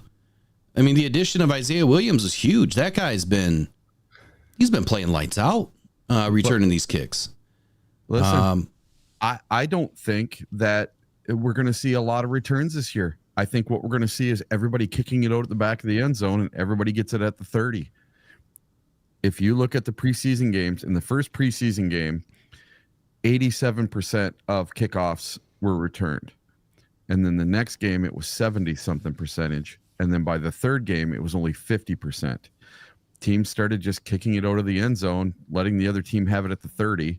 It's only 5 yards more than last year, being at the 25. So they're just going to rely on their defense for that 5 yards. Off they go. They're just going to kick it out of the back of the end zone, in my opinion. We're not going to see as many exciting returns as we wanted to see. I just found something called NFL Waiver Wire Rules Explained. I'll come back to that in a minute. We'll see if there's any information in there that's beneficial. Malcolm Rodriguez made this roster, been battling injury throughout the season. He's got a certain set of skills. I feel like he's just a little bit small for this position, but the Lions kept 6 linebackers this year. What did I tell you? The number was 6. And you know how I knew? Aaron Glenn told us in a media availability. He mentioned the word 6, and I said that they were keeping 6. They kept 6. So you got to pay attention to the nuances that come out of these coaches' mouths sometimes, and I feel like that's why they try not to say a whole lot anymore. You got people that pay attention now. Cornerbacks. I feel like the Lions did right here. They went heavy. Carlton Davis, Terry, and Arnold, clearly your starters at 1-2. Ennis Rakestraw, Kendall Vildor. Again, this is unofficial, but you're 3-4. And Khalil Dorsey as your third backup to the right cornerback position or left cornerback position, depending on where Carlton Davis is going to play this year. He's more comfortable on the left side. But nickelback, not the band, but nickel cornerback, Amik Robertson. This guy is going to be an absolute dog for us this year. The way that he played this preseason, he far exceeded what I thought that he was going to be able to do for us. Emmanuel Mosley, obviously another guy that was kept. He's got injury. He won't be back, probably until at least the playoffs is our understanding. Brian Branch headed back to safety. Ifeatu Melifonwu battling injury. We just don't know what's going on with him. He's not going to be able to play anytime soon. I would say at least until week 8 or 9, if not longer. It just depends on what finally comes out. Is he going to have to go through surgery? Is this something that's just going to be rehabbed over several weeks? But if it is a tendinitis, style of, injury, that's going on here with all the inflammation, it's never going to go away. And that's something that he's going to have to battle all season. I hope I'm wrong here. And the tea leaves that I've read on this already, the prognosis isn't great, but we're also not getting a lot of information, and we'll know more information leading up to the Rams game, when the injury reports finally come out. Kirby Joseph, Brandon Joseph. Look, I don't think it was a surprise that Brandon Joseph made this roster. He made a hell of a lot of plays during the preseason. Maybe doesn't always show up in the stat sheet, but he makes a lot of plays, put himself in the right position, definitely earned this spot. Lauren Strickland, another guy, made a lot of plays during the preseason. Lions are stacked in the backfield. This is probably the strongest positional group we have on the team right now. And I mean that from a depth perspective. Overall, this defense, I'm going to put it out there right now. I said that I needed to see the roster before I made any sort of a decision on where I feel this defense can finish this year. We've been battling injuries already. Let's just assume everybody stays fairly healthy. They're going to have their nicks and their bruises, right? They might miss a game or two, but if we can limit it to just that, a game here or there, and this team stays relatively healthy throughout the season, I think that our Detroit Lions finally have a top 10 defense. And we're going to find out week 1 because we're going to have, some of these second tier guys that are going to be playing week 1 because of injury. This is a top 10 defense. If our offense continues to motor as a top 5, there is no reason why your Detroit Lions cannot make a strong run to their first Super Bowl in 2024-25 NFL season. I'm super excited about it. I think that we have a very stout roster, up and down, left and right, any which way you look at it. This is the strongest roster I have seen in decades on this team. Well, Brad Holmes and Dan Campbell and the rest of this staff have been able to put together in 4 short seasons. And the exact reason why I said last year we are half a season away, we needed one more draft, is for this exact reason right here. What you are seeing on paper, and soon you will see on the field on September 8th. Eric, what are your overall thoughts now that you've been able to see the roster? Yeah.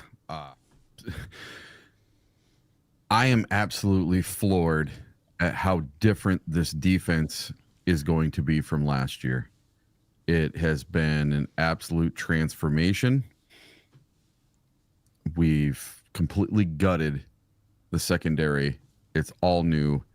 So is it going to take a few weeks for these guys to gel, to become that team that can rely on each other, that knows what the other one's going to do before they even do it? That might take 3, 4, 5, 6 weeks. And I'm fine with that. I just want to see the results by the end of the year be better than what we had last year. I don't want to be up 24/7 in the NFC Championship game and watch it just disappear because we couldn't do anything in the third quarter on offense. We couldn't do anything in the third or fourth quarter on defense. I just want a defense that is, I'm going to say top 15. If we can be just top 15, it answers all my prayers as a Lions fan, and then we will be going to the Super Bowl. We will be able to hold on to that lead. We will be able to hold their number 1 receiver to less than 250 yards and 2 touchdowns in a game. No more of this CeeDee Lamb going off or Justin Jefferson going off. We have the cornerbacks and the safeties now that should be able to stop these guys from having super breakout games against us. No more Cam Sutton. No more CD Deuce. No more of these. Yeah, look, we've had some characters, right? I mean, we've been let down a little bit over the last few seasons, but we got to be honest with ourselves. I mean, this team was completely gutted in 2021, and they've rebuilt this entire organization, top to bottom, left to right, from the mud, man. Not just the studs, from the mud, from the ground up. They have rebuilt this team. This has been a true. This wasn't just a retooling, right? This was a complete rebuild, and they've done it the right way for the first time in my lifetime. 44 years old, 40 years of watching the Lions, 25 years of being a loyal member. A complete rebuild has finally been put together the right way, and it's exciting to watch. And I'm sure you're going to have some people that aren't excited, about some of these players like Marcus Davenport and, DJ Reader because of their health. I don't know anybody who couldn't be excited about DJ Reader. I don't know anybody who couldn't be excited about Marcus Davenport when he's healthy. James Houston, I mean, come on. The guy gets after the passer better than a lot of guys in the NFL. I don't care if he only gets in on, 40% of the snaps this year. As long as a large portion of those snaps, call it 4%, he's getting to the passer. Man, we're finally here though, Eric. We're finally here. The season started. I feel like we blinked and we're, I'm already right back into this seat where I'm ready for a long season of content. I have had a few questions, comments, through some of, chat or offline, through social media. I do short form content. So it's not just live streams. I just haven't done a lot of it because we've just had a lot going on. But now a lot of the short form content will pick up. Maybe I'll add another channel where I can park some of the short form content. I have yet to decide if I'm going to do that, but then it would be in two places, which is fine. But we do it all. So don't just feel like we're only going to do live streams. I do everything. I'll do clips and I'll do regular videos, which I feel I do a great job at trying to keep everybody informed. And you do get a lot of opinions too, but I try to give you guys just the facts to go along with it. Definitely not SOL. Here's my biggest question though. When I get Tony back on, how does he feel about this roster? Because I have a feeling he's going to have some hot takes again. We don't have the linebackers and we don't have the wide receivers. Yeah, that's going to be his two things. He hates JMO and he thinks our linebackers are crap. Hey, that's fine. You know what? So I'm going to have him on and we're going to have some fun with Tony, and he's probably going to start up his own little,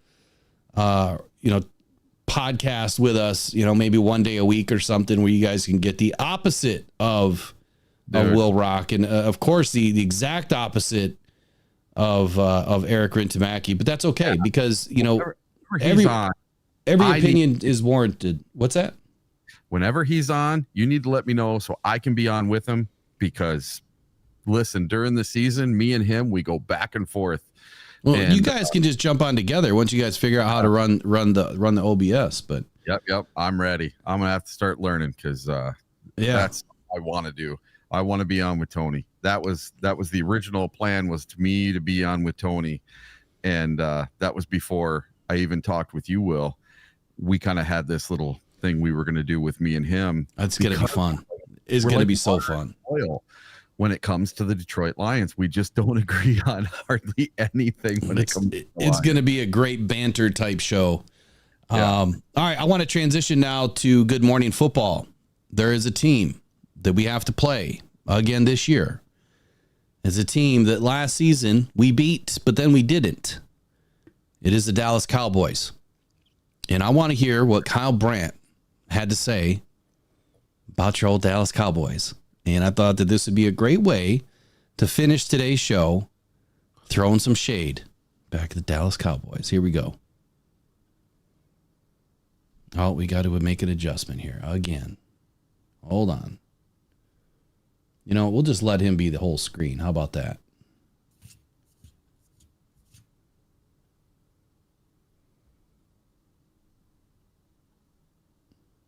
One second here. Let me get him in there. All right, here we go. I hope you guys should be able to hear the desktop audio. Just let me know if you can't, but you should be able to. Oh, I gotta make sure I can hear the desktop audio.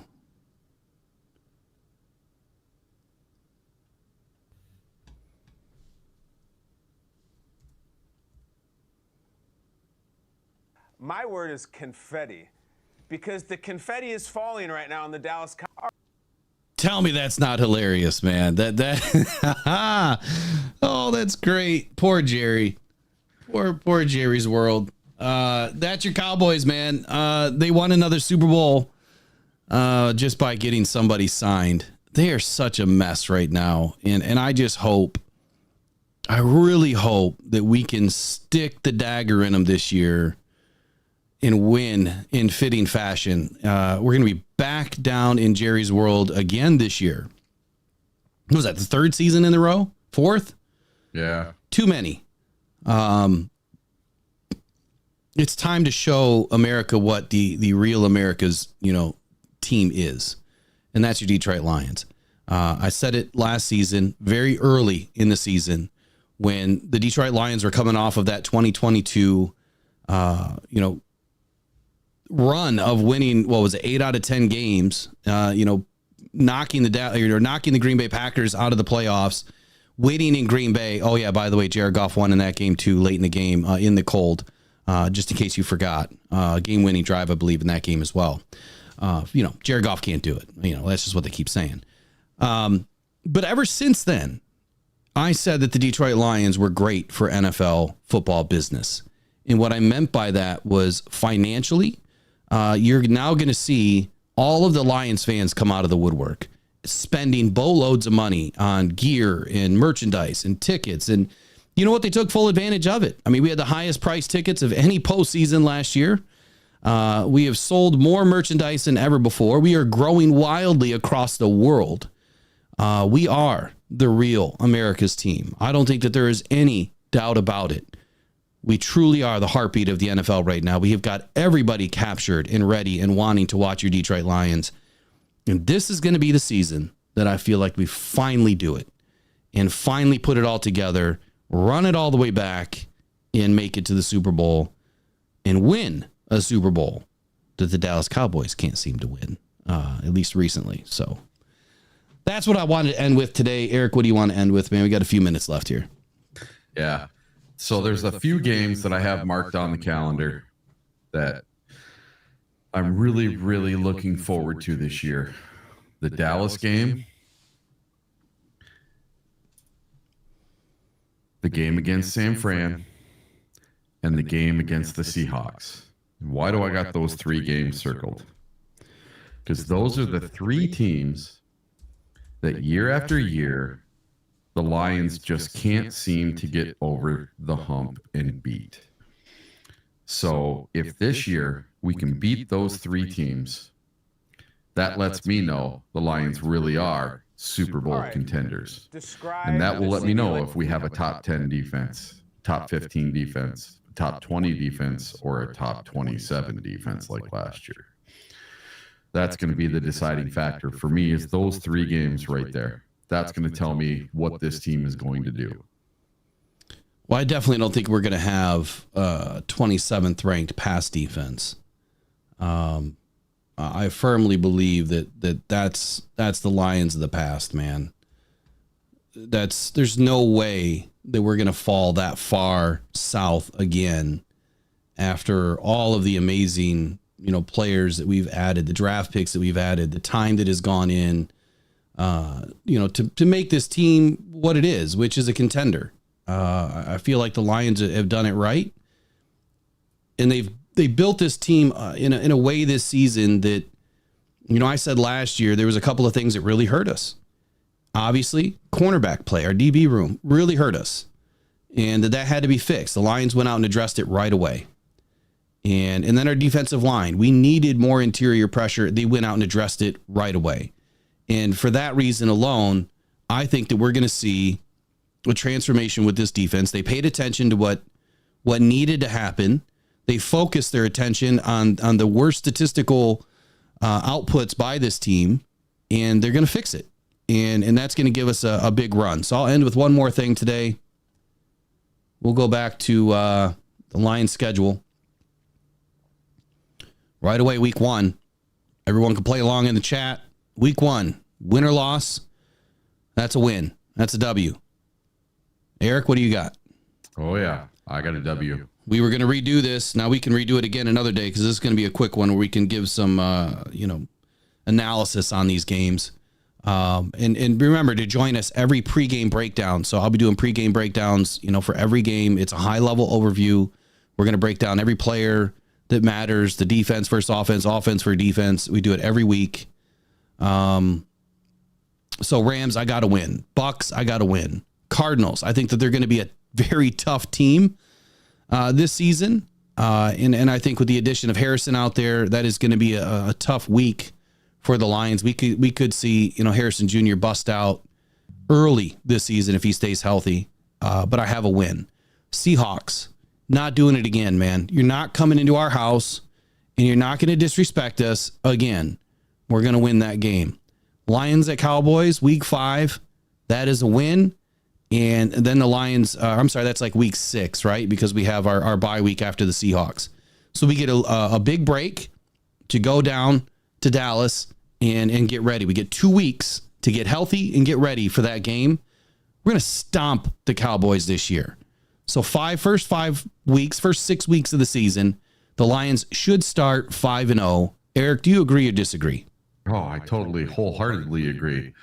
And we're going to be sitting right down there in the front for that Seahawks game, for Calvin Johnson's Ring of Honor game. Yeah. Do you think that the Lions are going to drop the ball and let the Seahawks come into our place again for like that 18 millionth year in a row and win that game? I doubt it. Listen, that to me, early season, that's the big one.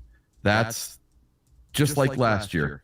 The Seahawks came in game 2, our first home game, and they stole one from us in overtime.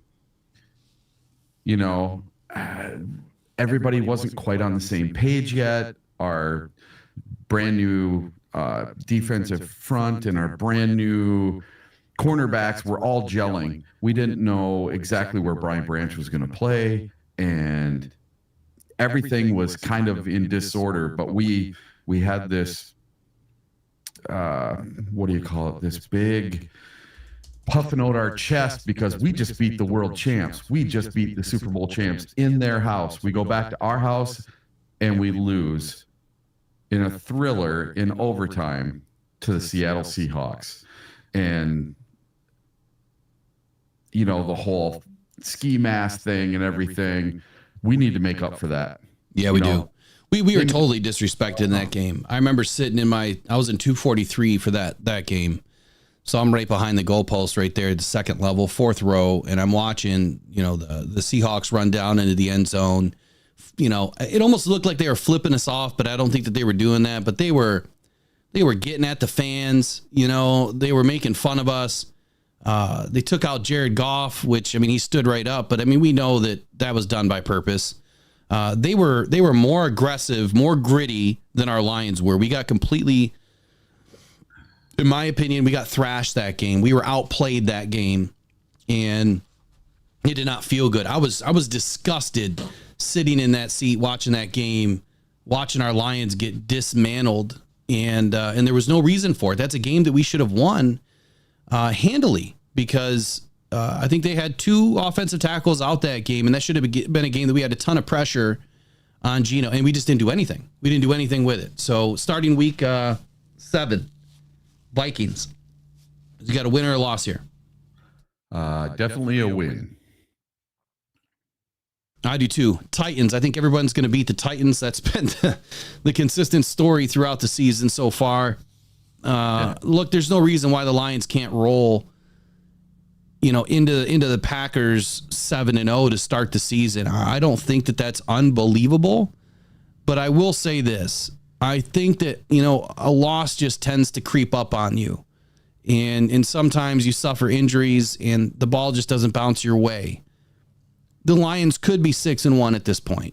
I just don't know where it's going to happen just yet. I still have to go through all the 53-man rosters of every team and try to figure out where the weaknesses are going to be. But at this point, I mean, there's no reason why we couldn't be 7-0, but let's just say we're 6-1. And we roll into Lambeau November 3rd. The Lions have got a great track record of winning in Lambeau the last 4 seasons.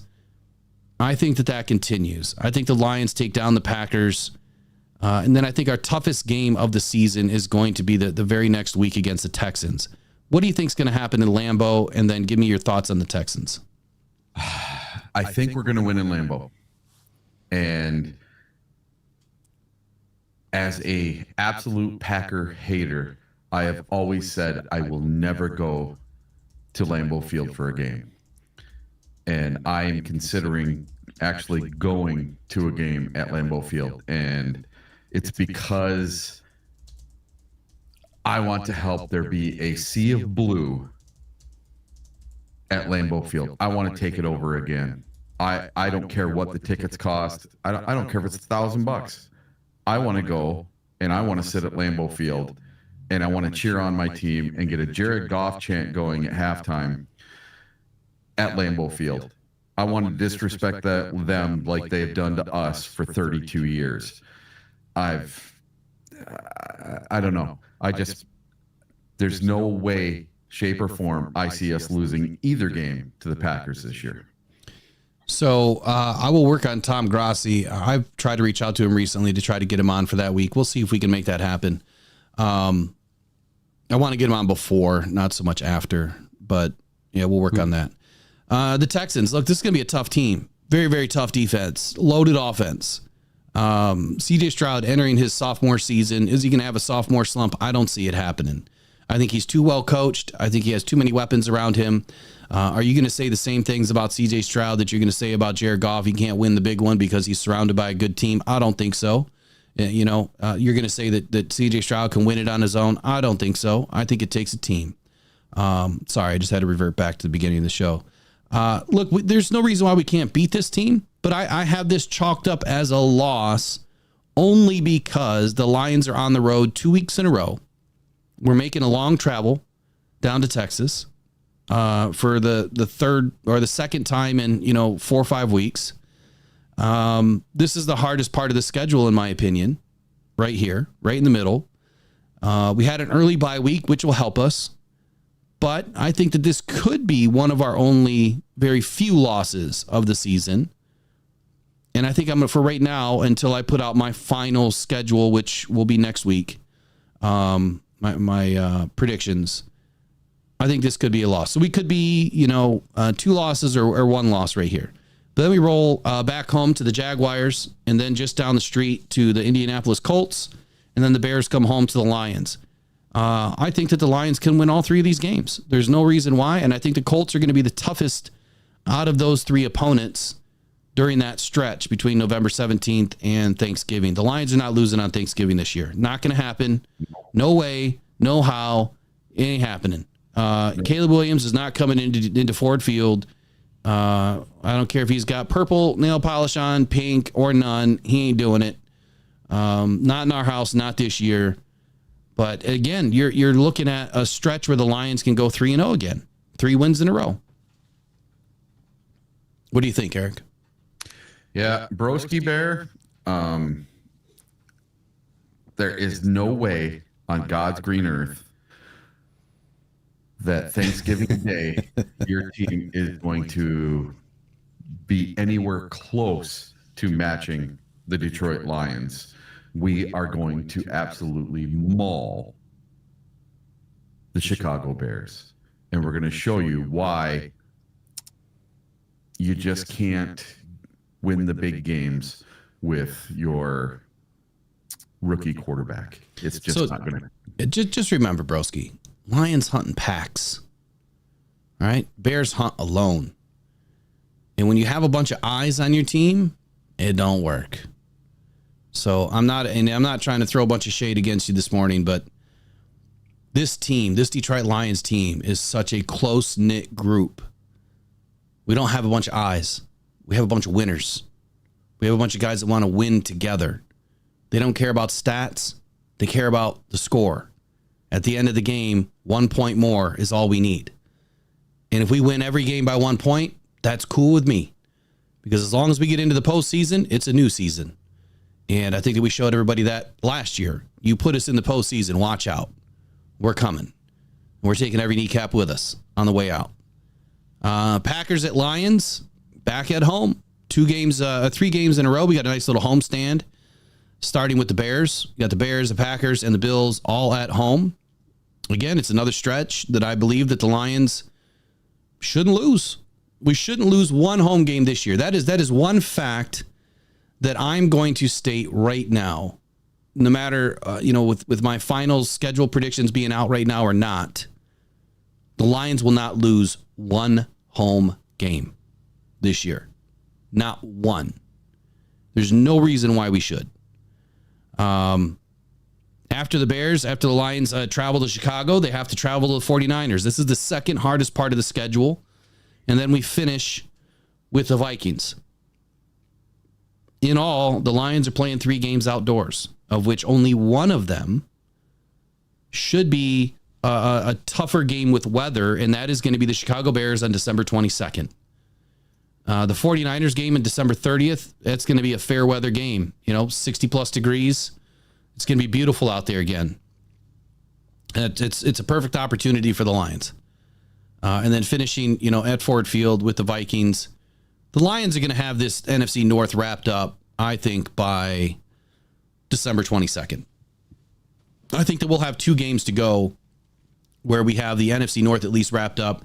We may not even be battling for a 1 seed after the 49ers game. That could be the game that locks that up. That might be the game that decides the 1 seed with the 49ers. I don't think the 49ers are going to have as good of a season as they did last year.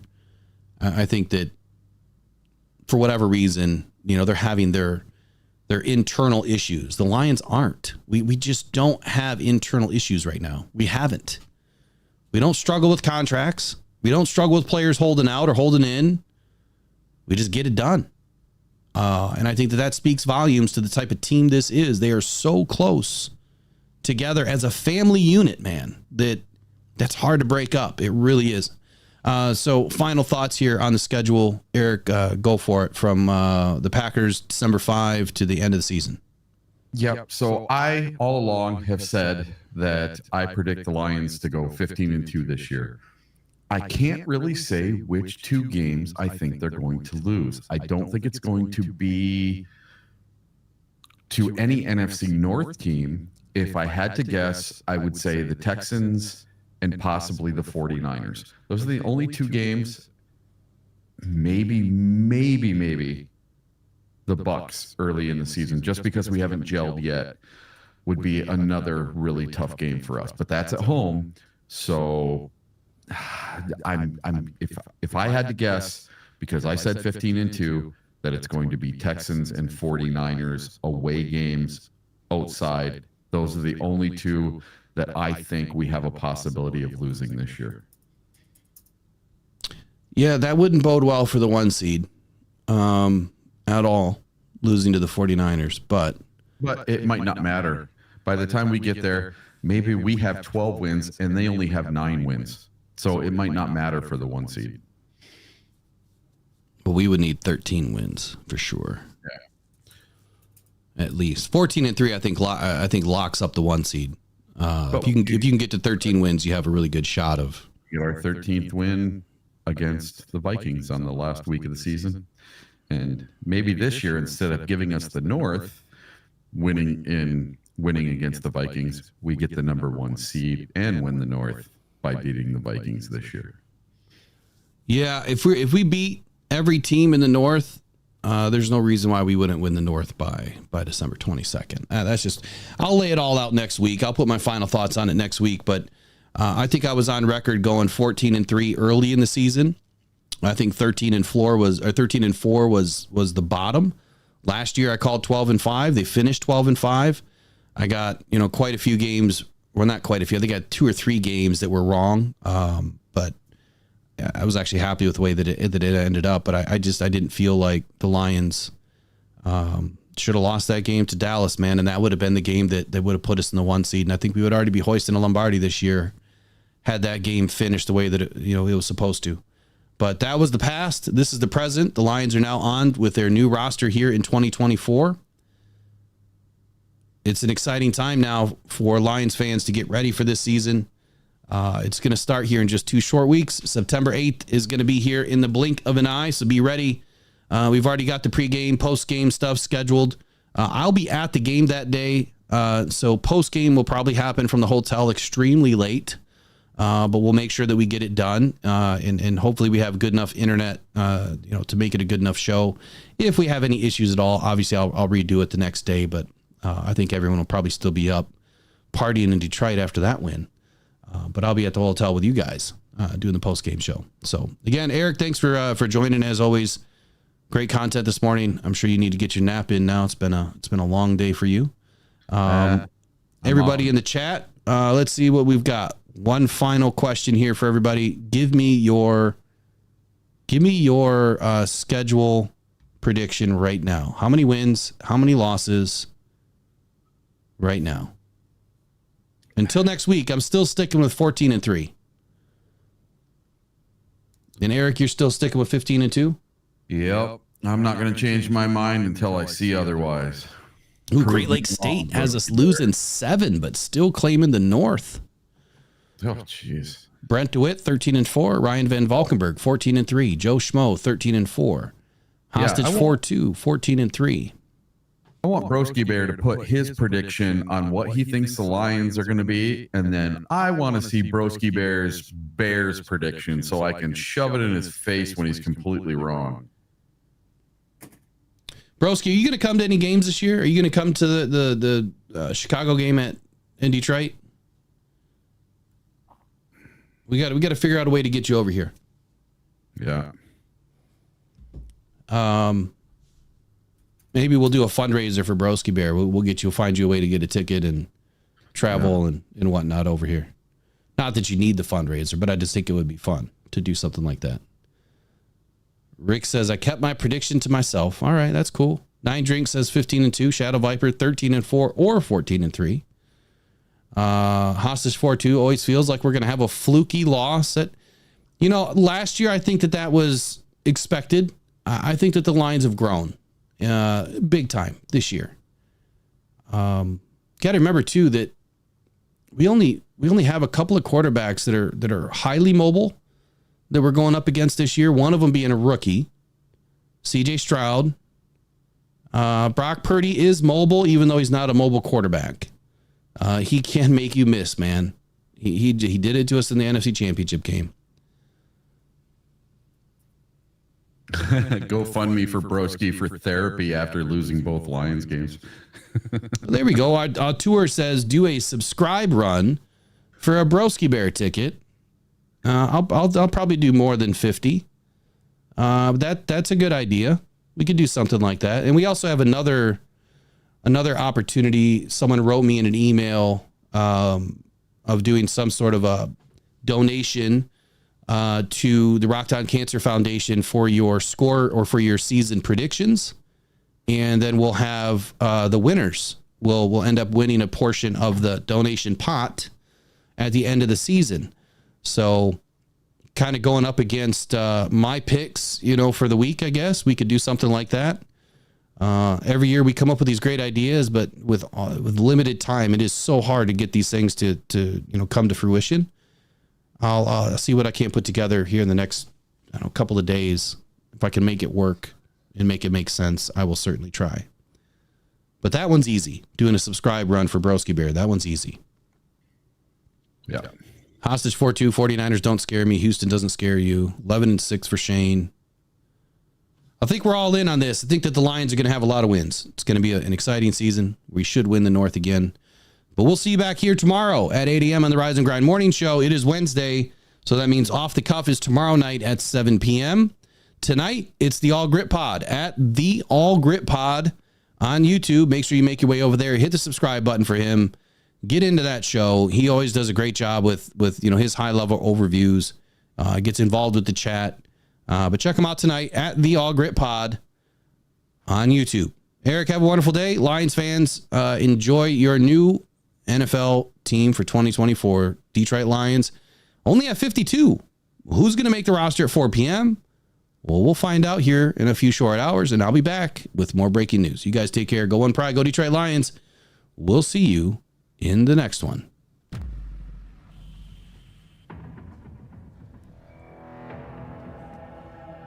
Adam Schefter at ESPN says there's 275,000 people. Well, that was some party in downtown Detroit. 775,000 people shattering the NFL draft attendance record.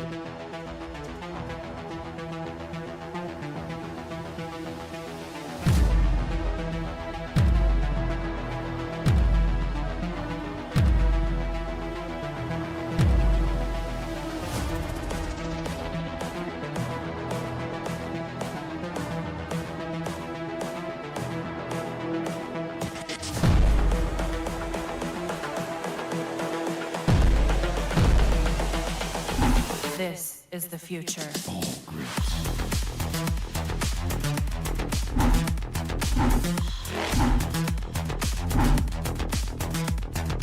Evolution.